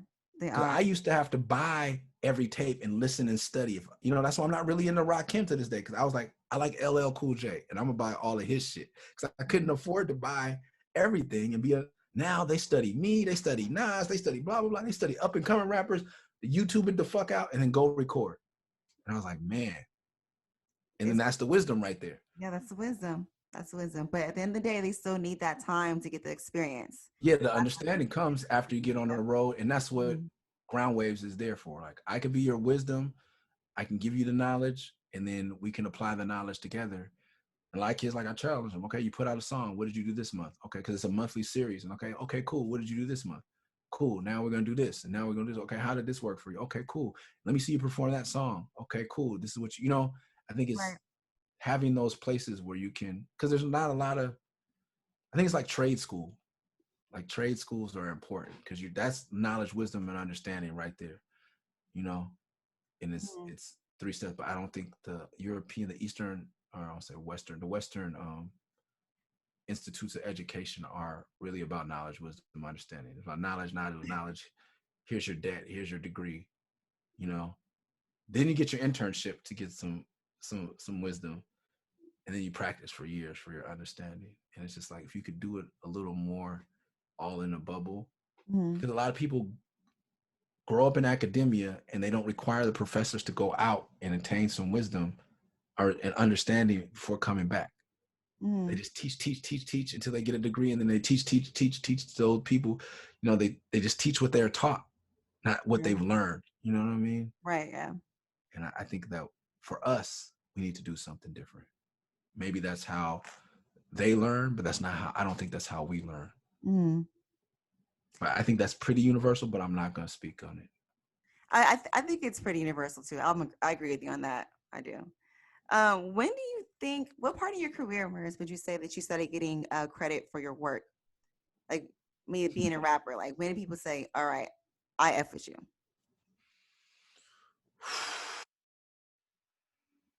Somewhere around 03, 04, right around. Some people was with an album I did called The End of the Beginning, which was my first album that was in record stores and available everywhere. And Mm-hmm. then first record I had my first video, which was with Shock G, God bless him. Mm-hmm. Um, and I got it on BET Uncut. Now I think that was a big turning point for me because that's when, like, my neighborhood is Pico, so like going to Roscoe's growing up when it wasn't crazy. I was scared to death to go to Roscoe's on Saturday nights and Friday nights. I will not lie to you. So I didn't stand out there a lot. It just didn't make sense to me to stand out there until someone started shooting. I just never got that. Yeah. But going there in the afternoons to get food and shit, especially when I got money, because there was also a time where I couldn't afford that shit. Mm-hmm. And I hated sitting at the table like, oh, I'll get a Lisa's Delight, and that's it. Everybody else is getting the 13 and whatever. If you know, you know. But when I started having a little rap money, they didn't know who I was, but I was still going in there. And then the first time I told my LP from Run the Jewels was the guy who signed me to a label first. Okay. And I told L, I was like, L, like no one on our label we had A$AP Rock, me, Mr. Liff. We had people who are like legends now, but we were all starting out. I was like, Cannibal Ox, they were like, we didn't have any videos getting played. And I was like I said, I had two separate worlds. In my world, we were watching was not BET After Dark, BET Uncut. BT Uncut, yes. That was the jam. Like we get drunk. Like I said, I would go to backpack shows, go do my underground shit, and be back drinking with the homies, smoking, like watching BET Uncut, Joker the Bell Bondsman, White Mighty Casey, like all these Tip Drill, like all these legendary videos. Mm-hmm. And I was like, yo, they let anybody on here. So it clicked with me. I said, L, if you give me $5,000, I'll shoot a video that I guarantee will get on BET. And so I had a song called Risky Business with Shock G, and my little homie, or my little homie, but yeah, he's younger than me, had just started working in the adult film industry. And he was dating a girl. And he was like, yo, I can get all the girls. And we rented out the Wu-Tang Mansion with the majority of the budget because he had a camera. And his girlfriend at the time was the director or co-director with him. His name is Van Styles now. He's a huge photographer, very famous. But this is when he was just Steve. And Steven Nasco and me shot that video with Shock G, Humpty, Olivia Lovely, Jada Fire, like a gang of porn stars. And it made BET Uncut. That's and after that, because niggas watched that. So when I went to Roscoe's, they was like, oh, what's up, nigga? Like, I was like, I have arrived. You know what I mean? And then for those who weren't in the hood, the black people who really, I think, have the most problem with me, the HBCU, well-kept, very handsome and beautiful black people, they were brought in when I did an album with Ninth Wonder. Okay. And then a lot of the West Coast rap heads that only like East Coast rap, that's the only real hip hop, they were like checking for me. There's niggas who wouldn't give me beats that were big time West Coast producers. They're like, oh, you work with Ninth Wonder? We're a very co-sign culture, but a lot of people I saw for Ninth too, a lot of people didn't fuck with Ninth until he got a beat on Jay-Z. It was like night and day. Oh, before really? the Black Album dropped and the day after the Black Album dropped, night and day how people treated him. And I benefited from that success because I was fucking with him before that came out. But our album didn't come out till after after the Black Album. But when I chose to work with him, he hadn't even met Jay-Z yet. But those are two moments where I was like, okay, that was the tipping point. So 2003, 2004. And also I was on the Warped Tour. I was doing 200 shows a year. 2002, 2003, I think I did 200 shows each of those years. So I was everywhere. I was, but it was before social media. If I had social media, motherfuckers wouldn't have believed the shit I was doing. Like I would come home and be like, yo, I just did a show sold out at the Liquid Room in Tokyo with 1,000 people. Yeah, right. Nigga. Yeah, right. Yeah. Yep. Social media, you can get away with so much stuff. But yeah, I think, honestly, I think a lot of people who were doing this like right in the beginning, well, obviously like back in like 80s and 90s, if they had social media, I don't know. I feel like the social media has been shut down because a lot of crazy stuff happened. Yeah, A that's, lot but of I felt bad when it came. I was thankful at first because I was like, the shit Tyler and them got busted for. I was like, oh nigga, we were doing the same shit or worse. or Like worse. we would have been out of here, out of here. But in both ways, like we would have definitely blown up, but there would have been a couple cases caught. They would have, So I can never say I wish I had it. It was Mhm. just different for me, and I love the way I came up because it Mhm. humbled me. Also, you know, like imagine doing shows for 1,000 people in Tokyo, and you get back to fucking uh customs, and the dude's like, "Where'd you go? What were you doing?" Yeah, right. I'm like, okay. Or you tell your mom, she's like, my mom. That's why it took so long for me and my mom to get on the same page. She's like, are you, like, I'm sure she's like, you are?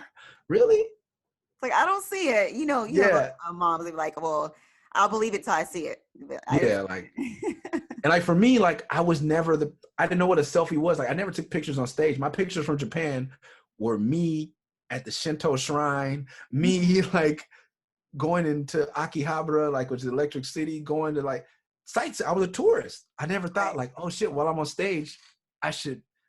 Take a I was, selfie. yeah, I was working. I didn't think about that. So I didn't come home with much evidence. Like I was like, oh, here's a picture of my name on the charts. Here's a picture of my record in the store. Like I didn't know how to capture, like even then, like I didn't have my camera with me all the time. It's like I Mhm. was number one above Nas when I dropped in Tokyo. That's crazy. I didn't know that. Or number Jay-Z was number some. I was like right in the mix of top 3, but I think I had at least one day in the record store I was number 1 at HMV. I was like, That's wow, amazing. Yeah, that's this is crazy. 99. And I have no proof. You know what I mean? But it kept me humble and hungry, so I'm grateful. Well, by the way the internet is, I'm pretty sure someone out there can dig it up. You can find anything on the internet now. So Yeah, you I didn't hope. have proof, but someone out there has proof. Someone has proof. Yeah, if Someone you got a has video proof. of that show in 99 at the liquor room in Tokyo, hit me. Your vegan life, you talked about it a lot throughout your career about you've been a vegan. What made you want to make that choice at a young age? Um, Man, I fish. I did Public Enemy because they got me off of pork. Okay. Fish because I just ate too much of it. And then by the time I was 16, someone told me a story about Elvis and all the beef that was left in his colon when he died. Oh gosh. So I went to McDonald's on my 16th birthday. I ordered a Big Mac, and that was the last time I had beef. And then after that, chicken just started looking weird to me. But a lot of it also, like I was off and on vegetarian, vegan because I didn't have the money. Okay. I wasn't vegan till 04, 05 because 04, I think, Okay. because I didn't know dairy was affecting me that way. But I used to have chronic stomach pains, and my mom just told, "Oh, that's lactose. That's lactose." But I'm very allergic to dairy, and once I learned that, dairy was no problem to give up because it was Mm-hmm. physically hurting me. Mm-hmm. Um, yeah, and then just from there, just became like my means, and I've had struggles with it and health struggles, but I always come back. It's been a full circle, so now I'm back at vegan. I've been fully vegan. I'd say the majority of since I was 16 years. Vegetarian vegan since I was for the majority of them since I was 16. So shit, 27 years. 27 years. That's a long time. For anyone who's interested in getting into a vegan diet, what's like the first thing you think that would be easy for them to kind of wing off? Sheesh. Man, cheese is hard when you realize like they put things in cheese to keep you addicted to it. Like save that for last. But now there's so many alternatives. Mm. Um, but yeah, I would just say to me, summer's a great time because the stone fruits are in season. So nectarines, cherries, Yes. peaches, like just eating something raw. And there are people like everyone's body is different, you know what I mean? But I Mm. would just try to gorge on fruit and try to, instead of meat, like for me, it's also more like less sugar, you know what I mean? Yeah. Less bread. That might be even better for some people's bodies than actual getting rid of meat. But beef is just bad for you. Like, I don't know what's easy. I think it's easy to give up meat when you realize you're just addicted to the seasonings. Yep. Like, That's go to true. Carl's Flavor. Jr., go to Fat Burger, and get a vegan version of that, and put all your favorite toppings on it, and just tell me how much do you really miss meat, and then think about what beef does to you. What blew my mind was that there were no cows on the continent of North America. They're not native here. Okay. I didn't know that. Yeah, the native people here ate buffalo. That's why they were built. When you see a buffalo run, a Uh-huh. stampede of buffalo, they're strong. Just like the native men were strong and lean and, you know, Right, right. and it was active. To hunt them, you had to be active. Your horses, it was an active lifestyle. Cows just sit there. And Europeans ate cows. So in order to make the natives weak, that's why you see things where they were running buffalo off a cliff. They killed all their food supply and then brought in a European food supply, and it made them slower, it made them fatter, it made them bloated, it gave them health issues. Mm. Just like it gives to us, because we don't eat. You go to West Africa, you're not gonna find cows that are Yeah. native there. We eat goat, we eat fish. Like, just if you want to eat meat, but then when I went to Ethiopia, I found out like a majority of the year they're fasting, Mm. meaning they don't eat meat. Meat is a delicacy. You're not supposed to have it 3 times a day. It's just big business. And the Yeah. only reason they want you to drink the cow's milk is because they don't know what to do with all these cows. Yeah. They keep getting pregnant to making more cows.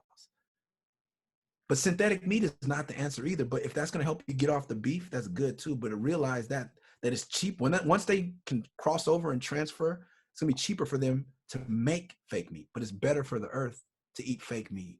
But that's not the goal. You know, the goal should be to have more raw foods and less meat. I like, someone said at a barbecue, I'm plant-based, not plant exclusive. Plant And exclusive. like, before you become plant exclusive and you jump off the cliff, just try being plant-based. Yeah. And plant-based, not just fake meat. But the fake meat will help you realize like how much you don't need to eat beef. Mm-hmm. And it's not for you. Mm-hmm. It's not for you at all. You can watch Seaspiracy or whatever on Netflix to see why it's not good to eat fish, or as much fish. Like, make meat a delicacy. That's what I would try at first. Try just doing meat once a day. Then try doing meat once a week.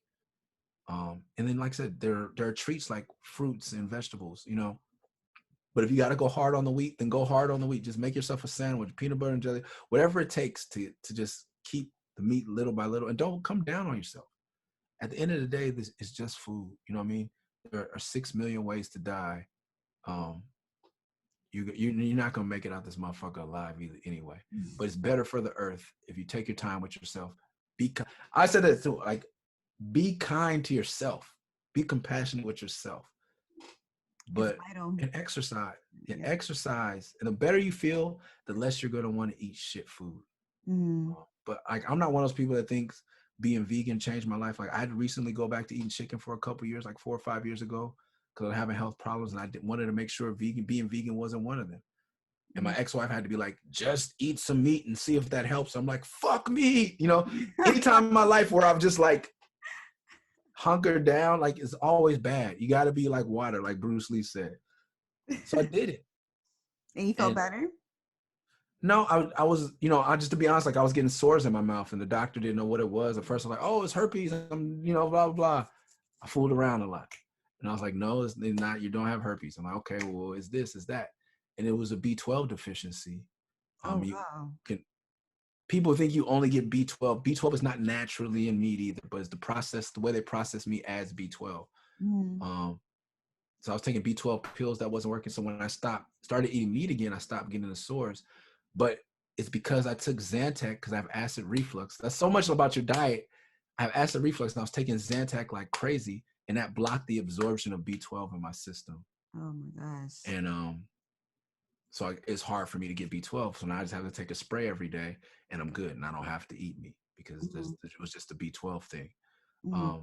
But that's another thing too, is stocking up on B12, like taking B12 spray, knowing what supplements you have to have, but knowing that naturally you don't get B12 from meat. It's hard to get. There's things like E3 Live and like pond scum that you can put in your food that'll have it. But there's a new spray you can get at Whole Foods that works fine if you need it. What is it called? Pharmacy for Life with Styles P Company. They make it. So I take a B, C, and D vitamin from his company that I feel has really been helpful and really good. It's a Black-owned company. It takes a while to get here from New York, so order before you need it. Or go to Simply Wholesome if you're in LA. Like, you know, find a local, hopefully Black-owned health food store. Get some B12 supplements that are all natural, vegan, and I think that's a good step.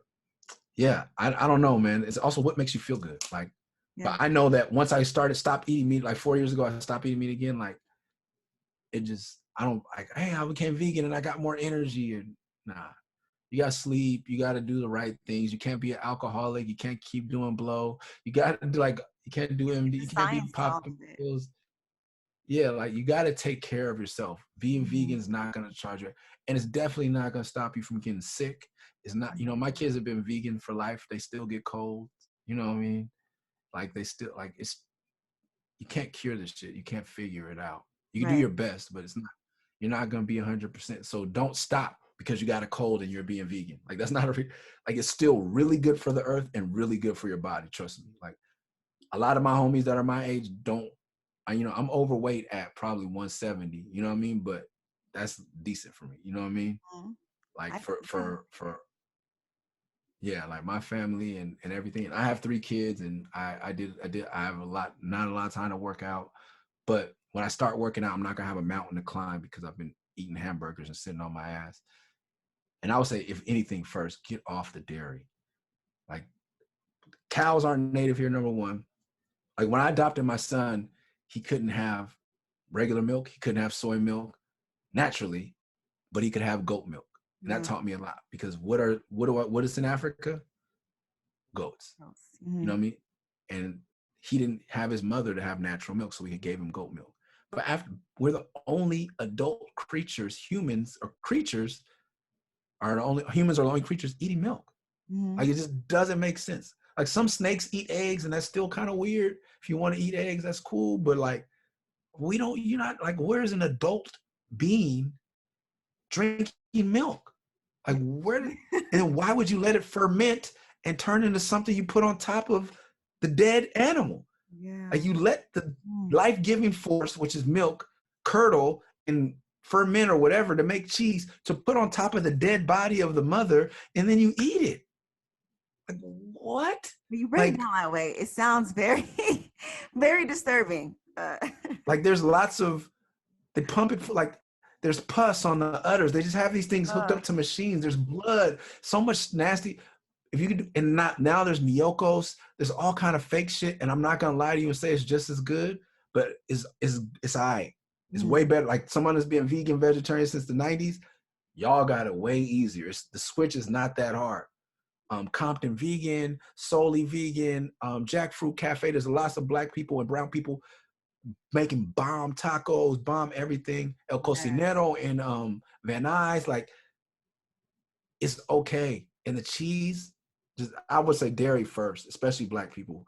There, yeah. Please, like that's what's killing us. Like there's pus in there, there's blood in there, there's and it's just not natural for us to be drinking milk. Like Mm, if you live in Europe and it's cold and you don't have access to running water because it's frozen, mm, you have a cow, you need some liquid, you drink milk. Like you have to just do simple, like to me, that's like ghetto sociology, just common sense sociology. That's probably why they drink milk. I'm not gonna say that I studied that, but it just makes sense to me. right. Why would we in Africa in the hot sun living on the coast go and drink from the udder of a cow, from the genitals of a what? Oh, Ah, it's so refreshing. I feel like Like I where we, know. I don't even know if you can make cheese in natural African circumstances. Like that shit will go bad. It's hot as fuck. You ever had hot milk? Like that's not okay. It's not okay. Like It's not.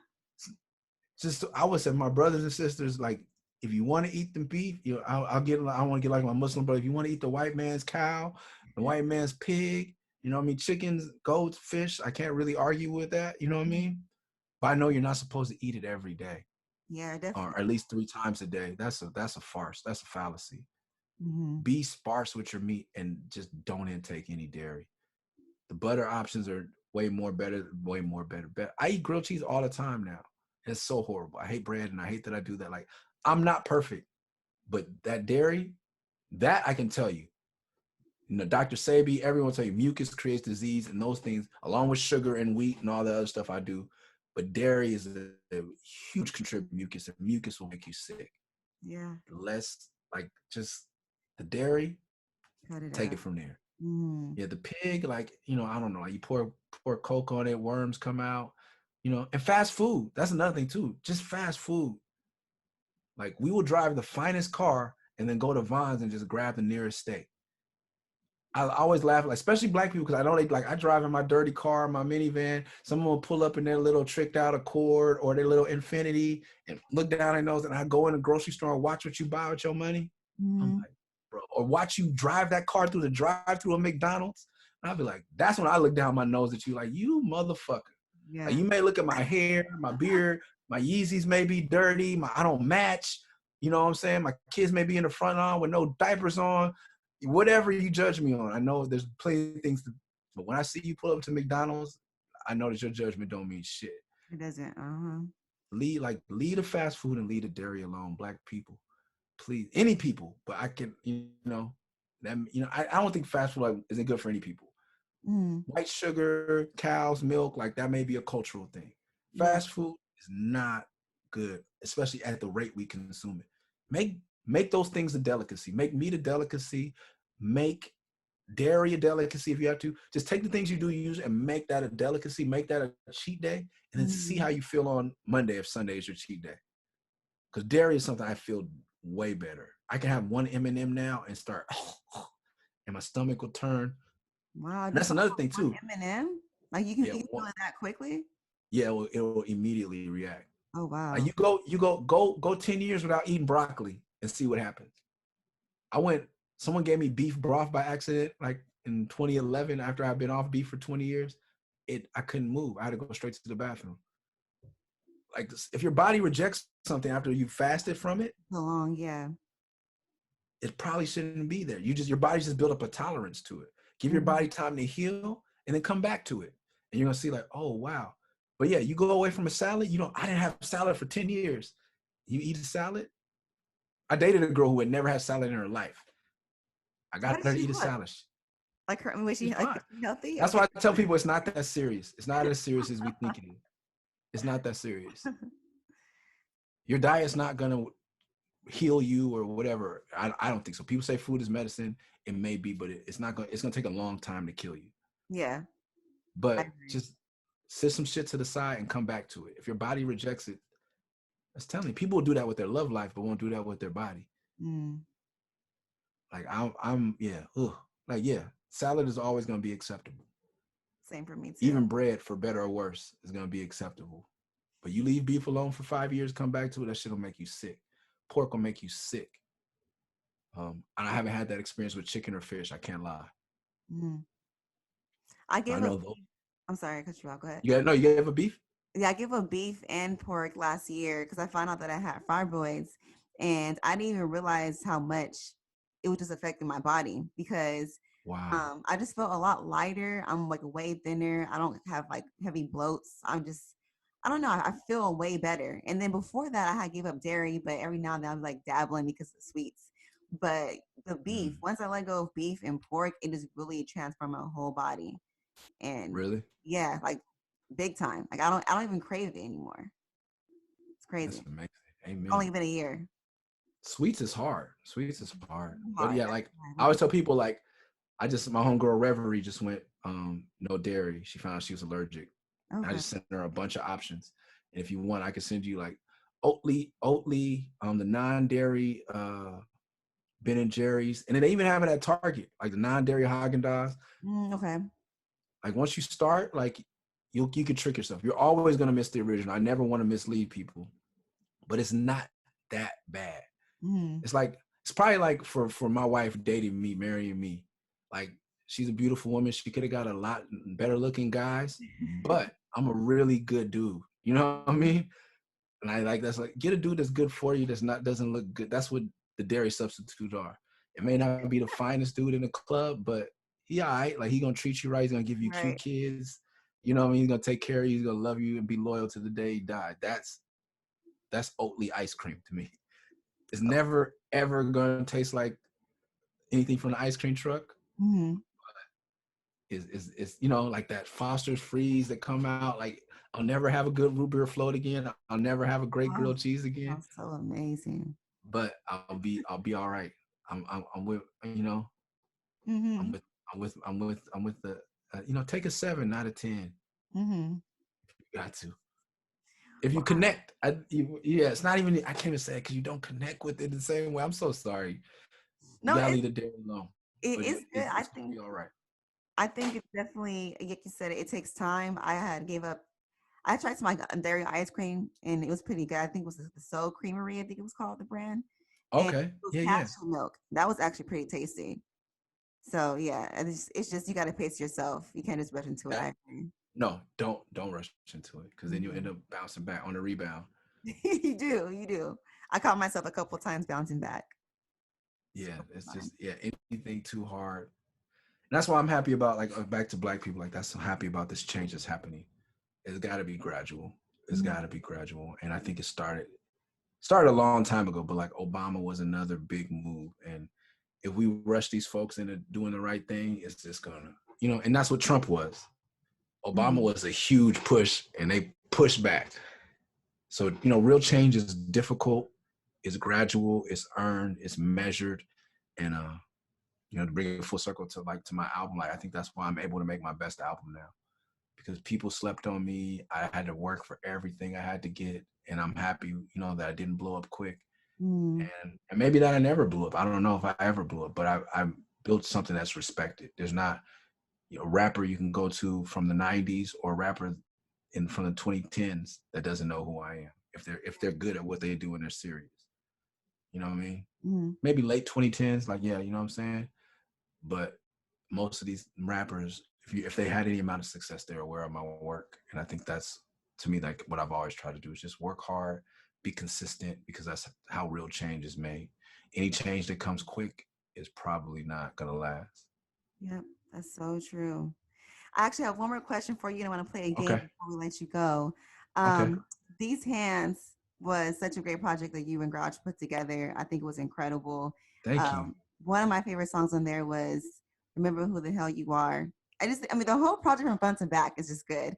But I want to know what took so long for you and Grouch to have an album together. Oh, we were mortal enemies. He's one of the few people. I think I fought with everybody in Living Legends. Like I said, if you get to know, I'm a very violent and aggressive, judgmental person. And when I was younger, I was even worse. Mhm. Um, yeah, man, we like definitely like he kicked me in the face. I busted his nose. Oh my Like gosh, you guys we've are had for real fist fights. Like we were very different. But I won't say anything about me. I'll say all about him. He's been one of the I just talked to him yesterday for 30, 40 minutes, man. He's such an amazing person. The work he's done on himself, the type of father he is, the man he's become. He's not without flaw, but man, um, he's changed. So it just felt right. Like he's one of the few people from my old school rap crew that actually came to my house. Like, I just want to meet your kids and meet your wife. How you doing? I want to bring my daughter to see her uncle. that's That's so it. And I was like, cool. Oh, dope. And then from there, and again, well, let's work. Like, what you doing? Like, okay, what you working on? Let's do a project. Okay. And he knows with me, like, Grouch is in his head. I'm like, we're gonna get this shit out. I'm coming every night to your house until we record this whole thing. I know I gotta be up at 4 a.m. I got a new baby, but I don't care. Because what we're making sounds good. And I really felt like, and it sucks because I feel like it hurts both ways. Once again, like if he had done it with Eli, it would have been well received because Grouch and Eli are a big deal in our scene. right. If I would have done it with Fonte, it would have been bigger for black people. But because it's a black guy and a white guy, I don't know if people gave it a chance, but I feel like it's some of the best music I ever made. And it was fun. Our live show was impeccable because we both are consummate performers and we're Mhm. consummate musicians. I don't think there's a really, I think there's some missteps on the album. It's not perfect, you know what I mean? But when I Mhm. go back and look at, like, I was looking at OJ's records the other day and I was like, shit, I only know 2 of these songs, and I claim to love the OJs. Uh-huh. I think those are like Stevie Wonder, one of probably to me the great. I always say that it's not Michael or Prince, it's Stevie. Mhm. Um, he has some albums where there's like album cuts that even when I put it on for my kids now because I buy records now. We go to Lemur Park, I see the dude I buy a couple records, I bring it home, I play it for the kids. And I'm like, oh, this is not that tight. And not to disrespect, Stevie's the god, you know what I'm saying? But He is the Godfather even for real. yeah, even though he didn't make perfect. All of his albums weren't perfect. Intervisions is something that's like front to back, and none of it's trash. So Mhm. These Hands isn't that if you go listen to it. But I think there are some really great songs and amazing moments. But I think that because we look like we look, it just didn't get the respect it deserved. I don't know. I kind of feel like it did. I think a lot of people. Thank Well, you. I guess maybe I'm speaking just probably on core fans. I think it was a really good and necessary thing to happen between you two for those who have been a Living Legends fan, like, from the beginning. So to see you guys come together and do this, and plus, like you said Grouchot grew, and he's a different man now. But I think you two both have grew individually. So it's like an evolution. It's like it's a fatherhood tape. It's like Jay-Z's 444. It's a whole new vibe that you Mm, put together, and I like that. thank you. Yeah, I'm thinking, with underground artists, I think we're always looking for the thing that's going to take us out. Mm-hmm. But yeah, I do think it was well received amongst our fans. Yeah, I believe like it got where it needed. It did what it could have done. I wanted it to do more because I think that songs like "Be Nice" are important. love Um, Be Nice. yeah, I feel like the video was great. I just feel like, well, why didn't more people? But I gotta stop thinking that. Like, it is what it is. But so we're always unsatisfied. But so thank you for giving me some perspective on that, and thank you for taking time to listen to it. Yeah, absolutely. So I like to play a game before I let you go. It's called Name That Memory, and I'm going to give you 3 songs, and you have to tell me a memory from each of those songs that you have. And if you don't have a memory from that song, that's fine. Okay, Okay. so we're going to start with Coolio, Gangster's Paradise, came out in 95. Why do people like this trash ass music? wait, hold on. Before you dive in, I do have to agree with you. I personally don't think it's like an amazing song. Yeah, I didn't like the idea of that movie. I was just like a teenager. I was full of all this vitriol, like this venom. Like, fuck this Michelle Pfeiffer. They've been making this movie since the 80s. Fuck her trying to come in and teach black. I was a black kid in high school with white teachers. Fuck these motherfuckers, man. And fuck Coolio. Like, Oh my God, you were angry. yeah, I told you. So I'm just being honest. I'm not there now. You know what I'm saying? I've met the man's children and met him. And, since then, like, I don't feel that way. But back then I was like, this is garbage, bro. Mm-hmm. Like, and I'm very defensive of Stevie, man. Like Pastime Paradise, like it didn't deserve that.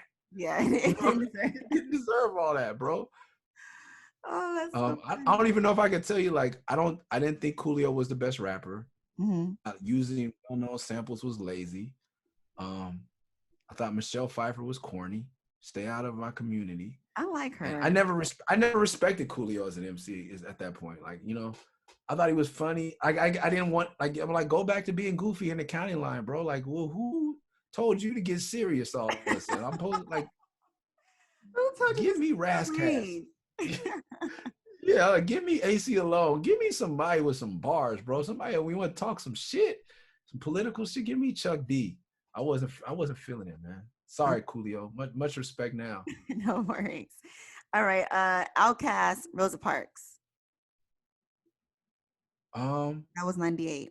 yeah, I was on tour that was on Aquemini, right? Or Yep. Stankonia? Aquemini? Gemini. Mm-hmm. I was in a parking lot in a hotel in Vancouver or Montreal when we heard that. And we were just spreading that like bootleg around. I think I gone in and downloaded it from the computer. And I don't think the song is great. I think it's one of the worst Outkast songs. But that's like saying that's the worst part of filet mignon. Like, you know Oh what I my mean? gosh. It's Why a do you think it's great the worst? song. Hush that fuss. Everybody move to the back with the buzz. Do you want to fuck and smoke with us? We the type of people make the club get crunk. Really? What song do the club get crunk? The Outkast song. You said what song? Yeah. Um, ATLians? You don't think The people are club gets crunk, like crunk. okay? Okay, hold on. I would say on their Stink on Your album, I think that album was pretty like a crunk album. Listen, Yeah, there was some stuff Outkast on was there, making it but for ATL. So maybe they was getting crunk out there before we over here in the West Side was even getting crunk. right, that's what I'm saying. But I'm like, I was aware of this. I was touring ATL. I was going to the body tap establishment, I don't see them putting on an Outkast song as a shake song. Like, I don't think So I think it was like my favorite group, one of the greatest groups of all time, trying to do something, and they were successful.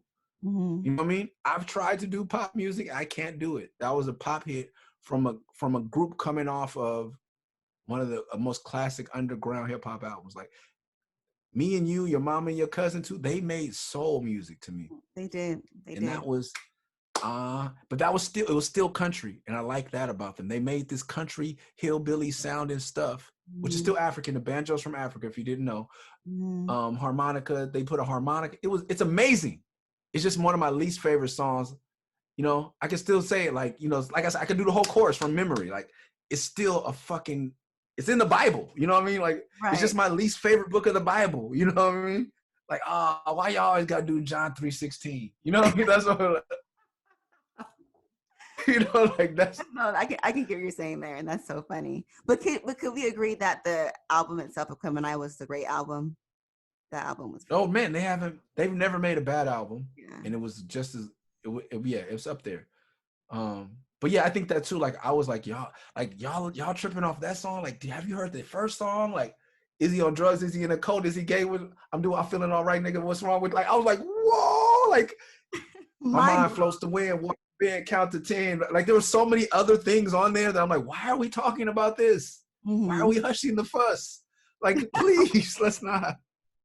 Why are we Like, I'm hushing? a nerd, you know? Oh, that's so funny. Okay, third one. NWA, Fuck the Police, 1988. Oh man, I don't think I ever actually heard the song until I was an adult. Like, heard it, like the Okay. whole song. Hearing it out of cars in Linwood when I was a kid was amazing. Mm-hmm. Hearing that, knowing that it existed, being unable to purchase straight out of Compton and only hearing it when my big brother and his friends, my stepbrother, were playing it, Mm-hmm. was amazing. Yeah, I can't even Think of that a. memory just makes me think of, you know, at that point in my life, it meant a lot. I hated the police. I definitely wanted to be from neighborhood Crip when I grew up, which meant junior high, which was 2 years away. Like, it made me feel tough. It made me feel seen because they're from Compton, which is right next door to Linwood. It made me feel heard. Mm-hmm. It made me feel um, bold. Um, you know, you felt alone in hating the police. Like, you're taught that you're supposed to love them. I was just coming out of a cops and robbers phase. It was empowering, you know. Yeah, definitely. Fuck the police, come straight from the underground. Young nigga got it back, bro. It's just, you can't. Man, I hate that. I can only hope that my music, I'll just use a positive version because I'm learning. I can only hope that my music has been that empowering to someone, Mm-hmm. making us feel seen. Like, what? You said what? About whom? Like, oh my gosh, the police are great. And us living with the fact that they weren't for generations. Mm-hmm. And finally having, you know, the Temptations wouldn't say that. You know what I mean? Like, OJ's, as much as I love him, didn't say that. Stevie, as much as I love him, didn't say that. Bob Marley was too high to say that. You know, he did say it in his own way, you know, but he didn't say it in a way that it was unabashed. There's no misconstruing this message. It's not saying, you know, I love Chuck. It's not saying fight the power. No, niggas said, fuck the police. And to me, it sounded like, fuck the police, cuz, fuck the police blood. Like, it was like, that's LA, like, it's gangbang. Like, you know what it, you see what I'm wearing, you already know what it is, bro. Mm-hmm. And that's how they brought it. And only they could bring it that way. So love to Easy, Ren, Yella, Dre, DOC, like, what they did changed the world, man. It changed me. But yeah, I can just remember being a kid playing tackle football in the grass and, you know, Linwood Park, and like, it was out of every car. Like, that meant like one of the big homies was driving by. It was somebody in that El Camino, somebody in that IROC Z, like somebody that was the shit. Like, because Yeah. imagine playing that at a high decibel throughout a fucking residential neighborhood. Yeah. Like, You're making nothing had been done like that before. right. Right. So that reminds me, the shout out to all the gangbangers and everyone that had the courage to champion and buy this music. Shout out to the white kids that pissed their parents off buying this music. Like, y'all changed the world. You know, I couldn't buy it, but because of you, I got to hear it everywhere I went. I'll still don't, to this day I don't think I've owned a copy of Straight Outta Compton, but I know every song. And to me that's what Africa is. That's Black people. That's our community. We are oral people. We didn't write shit. Contracts and agreements and lines and fucking names and times and we had sundials. We didn't label everything. We didn't commodify everything. And this was part of my first experience of having an oral tradition. My mom didn't put this record on for me. My community, my peers, my contemporaries played this music for me. And it was a message that I was living and feeling. And it didn't have to exist on that tape. Yeah. It wasn't because of Ruthless Records, but it was, you know what I mean? But it was my community that got me that message, and it became a part of my oral history. And that's very African. And like I said, it's empowering on an ancestral level. Like, it's epic. It is. Do you have time for 2 more? Sure. Okay. System of a Down, Chop Suey. That came out in 2001. Never heard it. And that guy sounds like he's yodeling. I do not fuck with System of a Down. What? What's Cuz be talking about? Like nah. I mean, you mentioned you're part of the band's Warped Tour, so I just thought maybe, I don't know. That was I'm more punk rock. I don't know what's his name? System of a Down. It's a band. No, I know, but what's the lead singer's name? Oh, I forgot his name. I'm about to look up his name. Hold on. I forgot. I'm gonna say his name. It makes the disrespect is felt. wait. Hold on. Serge Tarkanian. Serge, whatever. Sorry. I think he's Armenian. My Armenian brothers and sisters, but I'm gonna have to say the Nano to Serge. I don't know what he be talking about. His voice is very unpleasant to me, but he is talented, and God bless him. Oh my gosh. Okay. Let's see. Michael Jackson and Janet Jackson, Scream. It was the death of my childhood. Oh. What are they doing? Why are they doing this to me? It was personal. Because that came out after History, right? After Michael Jackson. Like, it was like... It came out in 95. Whew, that hurt. That one hurt. Really? What? Because I felt like they were... just to be simple, like, I felt like they were acting white. I was like, what's going on? Why are we screaming? Like, at this point, I'm already past fuck the police. What are we doing? Like, you was Rhythm Nation. Like, why are we yelling in space in leather with spikes? It was hurting me. Like, my goodness. I thought that was an incredible video. The visuals. She came off of Any Time, Any Place. You know what I mean? To be just vulgar. Like, you know how many times I humped the bed to that video? And then what? Like, she came off of, like, I Get So Lonely. And then she went into that? Why? Yeah. Why were we screaming? What was going on? Who decided that was the death of my childhood? That has to be like the best. It hurt, bro. It hurt. Like, Michael never, I'm just glad for whatever what is that, the Q-Tip J Dilla remix she did? Don't it always seem to go? Oh yes. Yeah. Like, I know it's okay now. Yeah, that's it. Like, it's a what? That's such a good song. Yeah, see, she came back to us after that. You know what I mean? And Michael, Butterflies, and was it Lettucey that he got with that helped him write that stuff? Yeah, it was. Yeah, I love Butterflies. Come on, so it wasn't over. I thought, like we talk about, like, sacrifice. Like, I thought that was it for them. Like, I had to sacrifice the Jacksons as a whole, like staff, record label, and motherfucking crew. They had to go away. They was done. To me, Tito, all of them lost with that. I didn't no more. But then they came back, and we were good. They knew that was a bad. They didn't go further down that path. They took a step down there. They saw down that hallway. They couldn't leave Black America. They had to come back to us. That wasn't for us. What they were doing right there, that wasn't for us. I mean, it was definitely pop, a little controversial, but I don't think it was too bad of a record for that moment. I mean, it did what it was supposed to do. It was supposed to make a statement. It was supposed to, like, break barriers or boundaries, as we should say. So I think that was, like, their song of, like, taking them out of the box, because how they grew up, they probably wanted to just experiment, do something different. Yeah, they're not responsible for preserving my childhood. They had to go on their journey. I don't know if they involved, like, Vernon Reid or Living Color or if you want to go there, like go get Bad Brains, like go get black people that are down that path. If you want to do something rock and shock, because there are black people that are good at it. You know what I Mm-hmm. mean?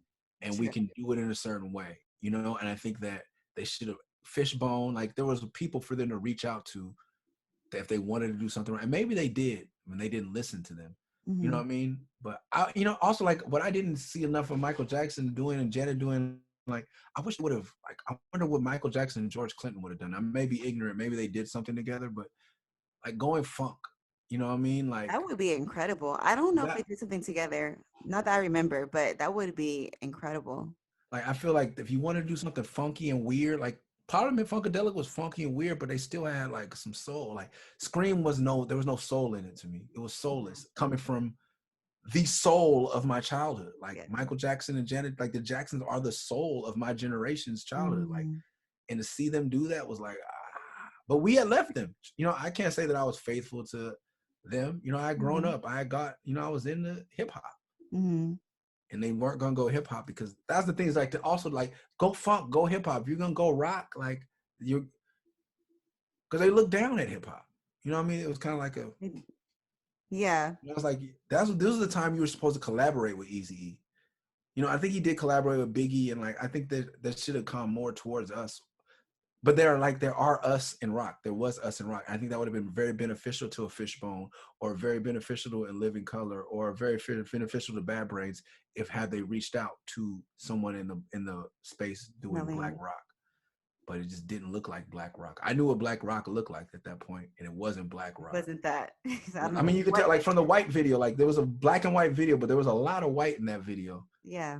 It hurts. So, and sorry, you know, a lot of this, I'm like, if people realize I've been giving a lot of hot takes. I'm going over the top on purpose. I mean, no disrespect. I'm just trying to make my opinion, which doesn't matter, a little more entertaining. No, it matters. It matters.